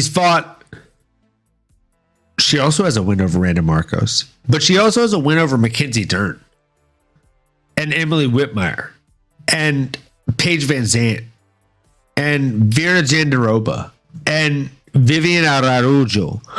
So she has wins over way more notable names. And with that being said, I don't really think I have to give much more of a breakdown on this, other than Amanda Hebus comes out here, she dominates, imposes her will, and gets it done within 2 rounds. I think that's the smart bet on this one. That's the bet that I have. I'm gung-ho, ready to go on Amanda Hebus on this one. It's like one of us will be doing a shot. Yes, sir. You just got me. One of us will be doing a shot as we reflect next week, brother. Let's go.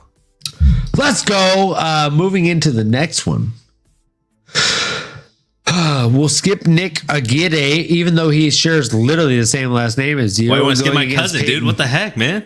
All right, you know what? Let's hear a breakdown on it. Honestly, I was going to lead with that. That was going to be my big joke, was that my cousin. So he's slick and he's got some great skills. But man, he is a huge underdog. And as much as I want to sit here and try to talk it into rooting for my cousin and that something about the Gary name is just going to shoot him to victory, truth is probably not. I really wanted to take the chance to talk about this guy, Peyton Talbot. Peyton Talbot. Here I go. First time we're hearing about him, already butchering his name. I know, I'm that guy. But we will be hearing about him much more often. The kid's only 25 years old, 6-0. And it doesn't take much to just turn on the tape. It's like, I don't know, you can watch backyard football. You can watch pickup game basketball. You can watch backyard fighting, and sometimes you just see when a kid has it. And I don't know how else to explain it other than that. And just watching enough UFC, when someone has really good head movement, when someone has really slick boxing, and when someone's just putting people out. Again, I know he only has 6 fights, but everything that you see online, it's hard not to like. And so he did have a really good unanimous decision in the Dana White Contender Series. And the only thing that stood out to me, and we just were talking about FMANGG and people come out of LFAR and FMBC and WFTRX. People come out of these crazy camps and fighting organizations, but Payne Talbot was most recently fighting with Uriah Faber's combat fight organization. So anything with Uriah Faber's name on it gives me a little bit more credibility. And again, looking at the odds and just kind of getting a feeling of this card and who this kid Peyton is, it's giving me some sort of Peyton or Patty Pimblett vibes. It's giving me, early Sugar Sean O'Malley days. This guy might be a name we'll be talking about far more often in the future. But again, just very explosive, very skilled young guy. And I think he might beat up my slick cousin, Nick Aguirre here. So I don't know if you have anything other than that, or we can keep it moving. But this guy Peyton, man, he seems to be no joke.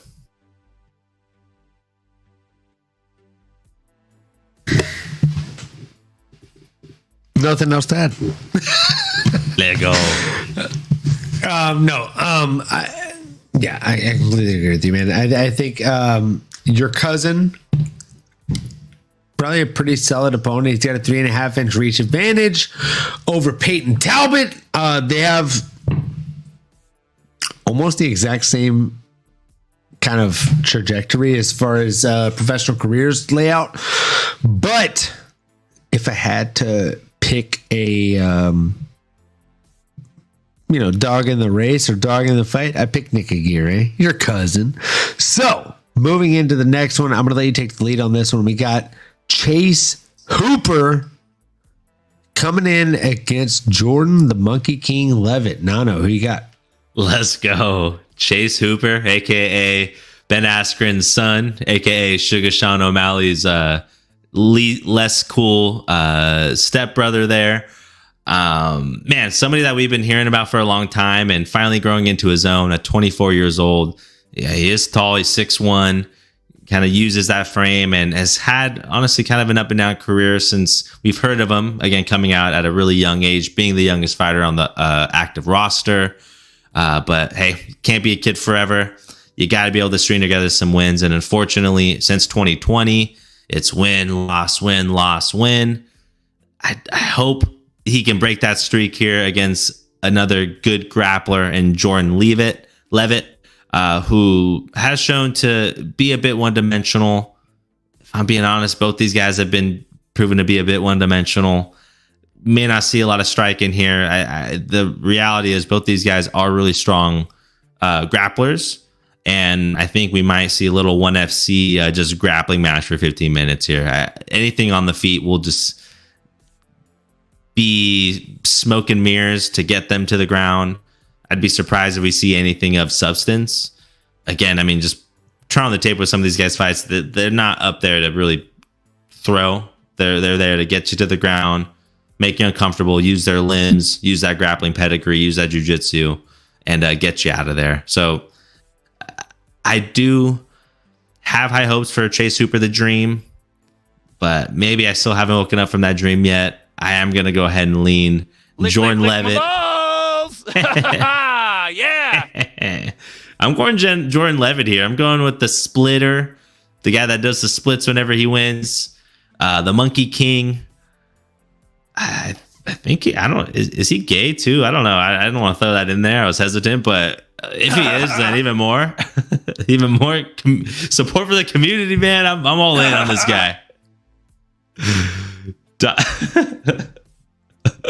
It's late, brother. It's hour 2 now. We're getting a little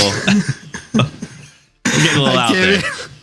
I can't even unmute without laughing, dude. Oh my god.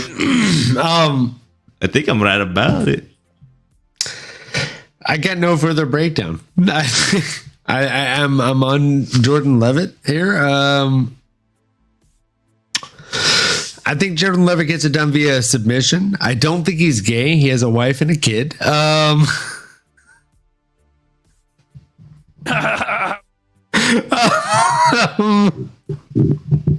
Yeah, I'm gonna go with Jordan Levitt via submission here. Inside the distance is probably the safer bet, and we're gonna go ahead and move right into the co-main event: Michael Morales versus Jake Matthews. Nano, take the lead on this one. That's hilarious. I will say when I googled it, the article came up, so I felt confident. But man, I will eat my words there. I apologize, and maybe it's just because you do the splits. I maybe got excited. Who knows? But I digress. Michael Morales, man, my brother, my Ecuadorian brother in here, fighting at the co-main event, which kind of shocks me a little bit. But if I'm being honest, I think this is a great matchup where the UFC, they know what they're doing. Okay, they want to showcase a young talent versus a common household name. And that's exactly what we're getting here. Michael Morales, 23 years old, absolute stud fighting out of Ecuador, 15-0, 11 KOs, born in the year 2000. Might have to start saying that more often, but he's a 2000 baby. That's like, my goodness, I just aged myself here. If you're feeling that too, then you're in my crew. But he's a 2000s baby. I know. Father Time's undefeated. I know. But again, man, this kid, and he is a kid still, is absolutely talented. I mean, he proudly represents and embodies that new age fighter. The Tommy Aspinalls, the Cyril Gons, the Benoit Saint Denis, guys that just come in and are just ready to go. Plug and play. Talented as all heck, looking for violence, showing their athleticism. Now, he's not perfect, right? And I think he needs to turn on that Mackenzie Dern tape. Okay, how you Dern? And make sure he needs to get his defensive, just his defense, period. I mean, defense in takedowns, defense in the striking. Although he does a lot of great things, even in his last fight against Trevor Giles, he got rocked a couple times. It was scary. He was able to recover. I think a lot of the athleticism in that youth had a part to play. But he's going in there against a Jake Matthews. This is somebody that will not fade. This is somebody that is the epitome of a mixed martial artist. He's 29 years old, 19-6. That's 25 fights. So even if Michael Morales were to start getting busy, he's not on that level when it comes to the experience.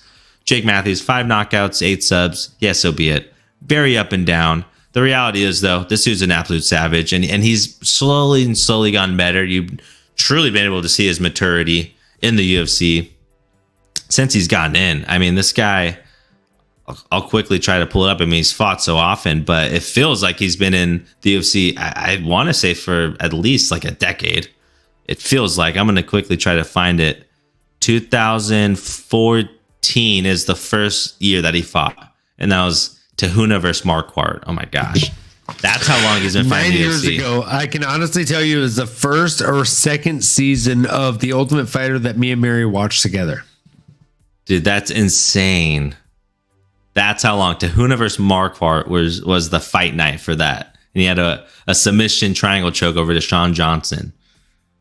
I mean, my goodness. The laundry list of people that he's fought against, win, loss, everything in between.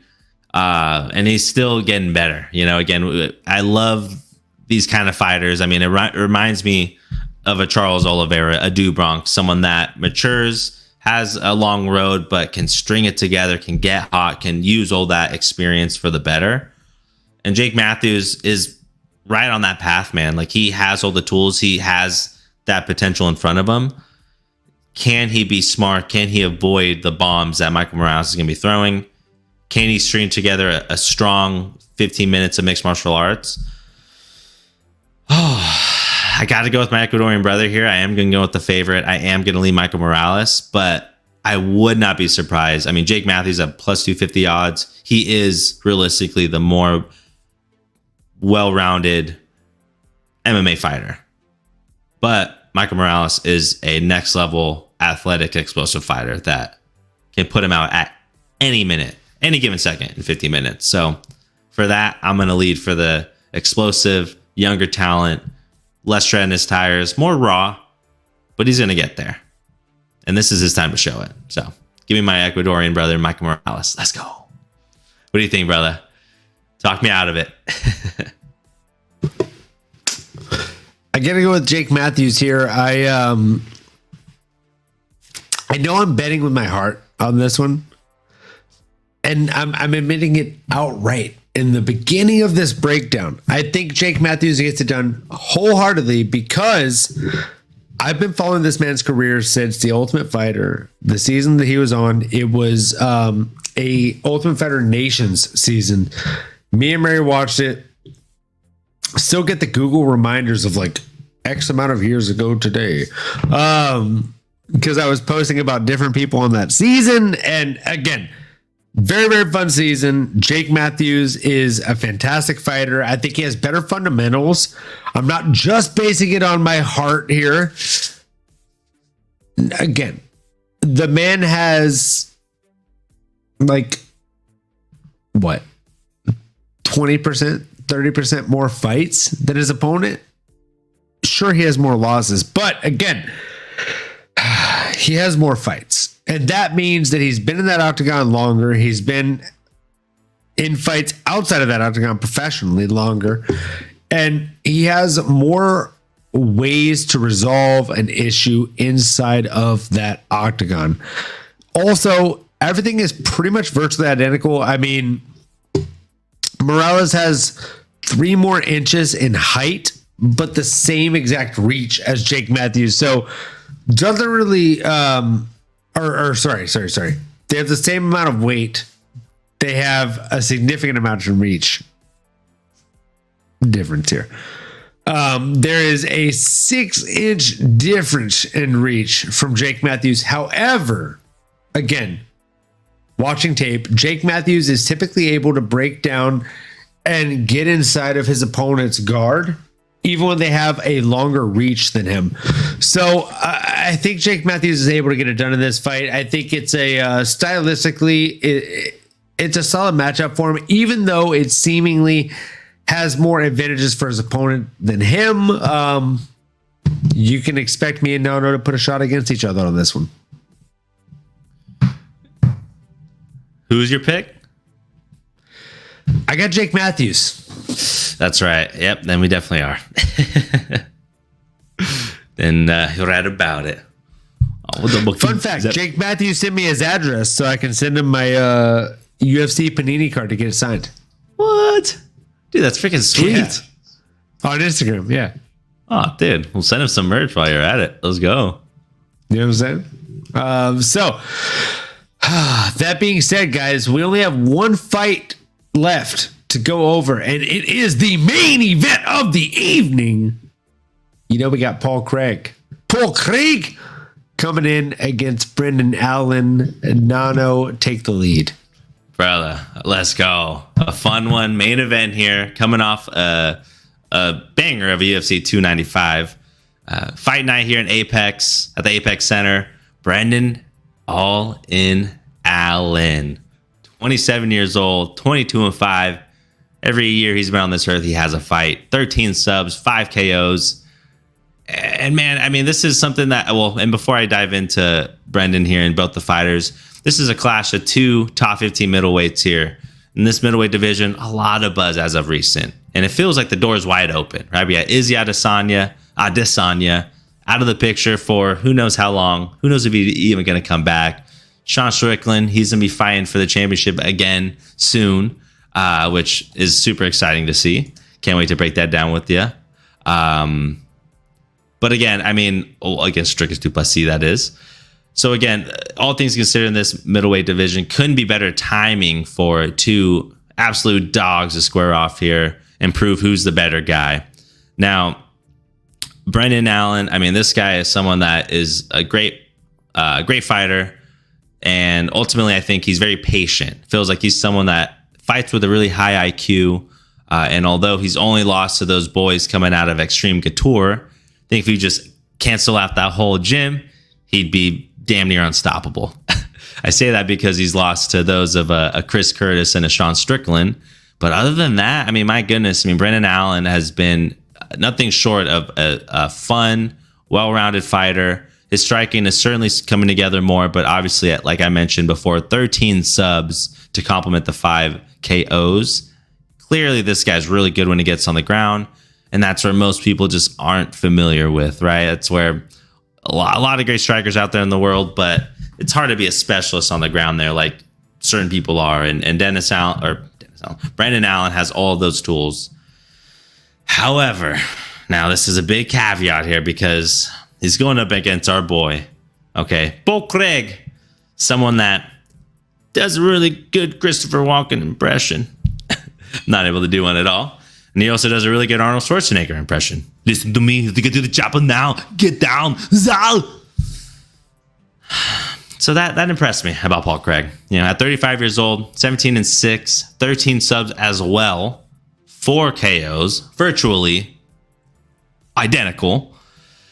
And the dude's masterclass on the ground, man. I mean, thank you, brother. Thank you.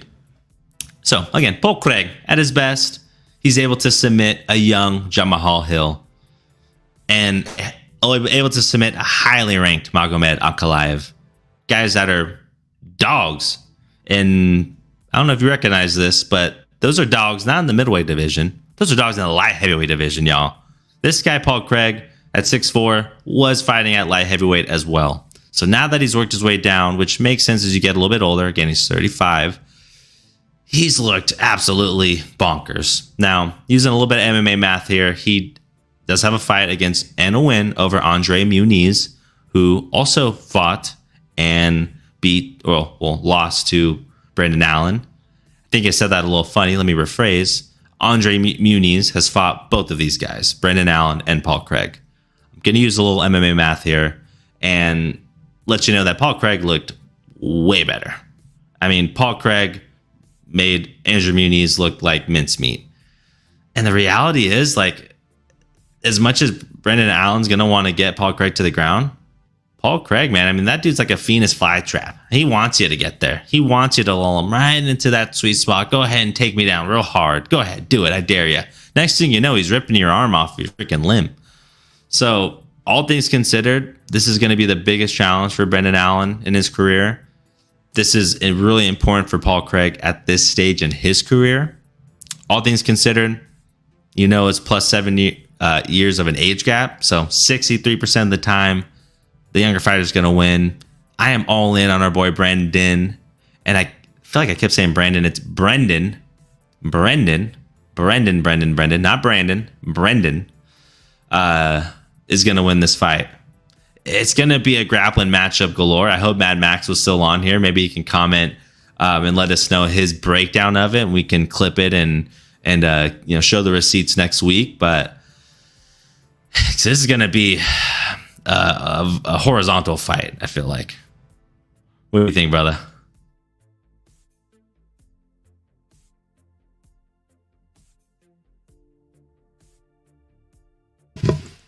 Well, I can tell you it's about a 7 or 8 year age deficit here for Paul Craig coming in against Brendan Allen. I think Brendan Allen has the better striking acumen here.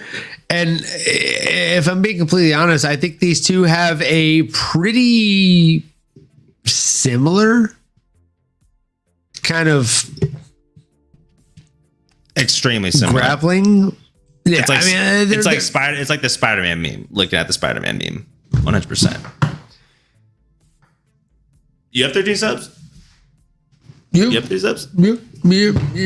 MMAnomaly podcast, no filter. Right, you? All right, cool. So I feel like it's literally that matchup, but the difference is Brendan Allen is slightly better in the grappling. Or sorry. Brendan Allen is slightly better in the striking exchange and exactly matched up in the grappling. As a result, I'm just going to completely agree with pretty much everything you said in your breakdown, Nano, and say I think it ends up going to Brendan Allen. I'm all in on Allen, guys. If I had to really place a bet versus bet this week, it would pretty much be all in on Brendan Allen. And as a result, that's my pick. I think we're dead set on that one, both here. I think he's just better for the weight class. He's less knockoutable as Paul Craig. Paul Craig's cutting more weight, which gives him more way to be knocked out at this weight class. And he's coming against a formidable opponent as far as the grappling exchange. So, oh man, I'm leaning against Paul Craig on this one. I'm going Brendan all in. Allen, I mean, he's a Florida, Louisiana fighter. I was born in Florida. I was mostly raised in Louisiana. Come on, folks. You already know who I'm going against in this one. You know the vibes. Brendan Allen. So me and Nano, rare occasion, we're on the same boat here. Nano, anything else you want to add to the kind of color commentary to this comment card here, or any bets or anything that you've got going here? I didn't lock any bets in yet. I would like to maybe throw one in. I will admit I'm still licking my wounds from UFC 295. You know, it was a big one. We both put a couple in there, and well, you know, we're not walking away too heavy-handed here. Our pockets are a little dry, so I might sit this one out. You know, I am excited to watch it though, but appreciate the time. Appreciate y'all sticking in, man. Again, fight night at the Apex gonna be a little different. Might be less of a crowd environment, so it's gonna be more on these fighters, man, to just keep the energy going on their own. And although, yeah, not a lot of common names, and although I botched it early on, don't sleep on this, ladies and gentlemen. Have it on the background, and if you see that, you know, exciting knockout, go ahead and rewind it a little bit, run it back, and you'll thank yourself later. And there are some names on here that we will be hearing about far more often down the road. They're just not household names just yet. So that's my last 2 cents. And yeah, brother, excited to see who's doing more shots next week. Let's go.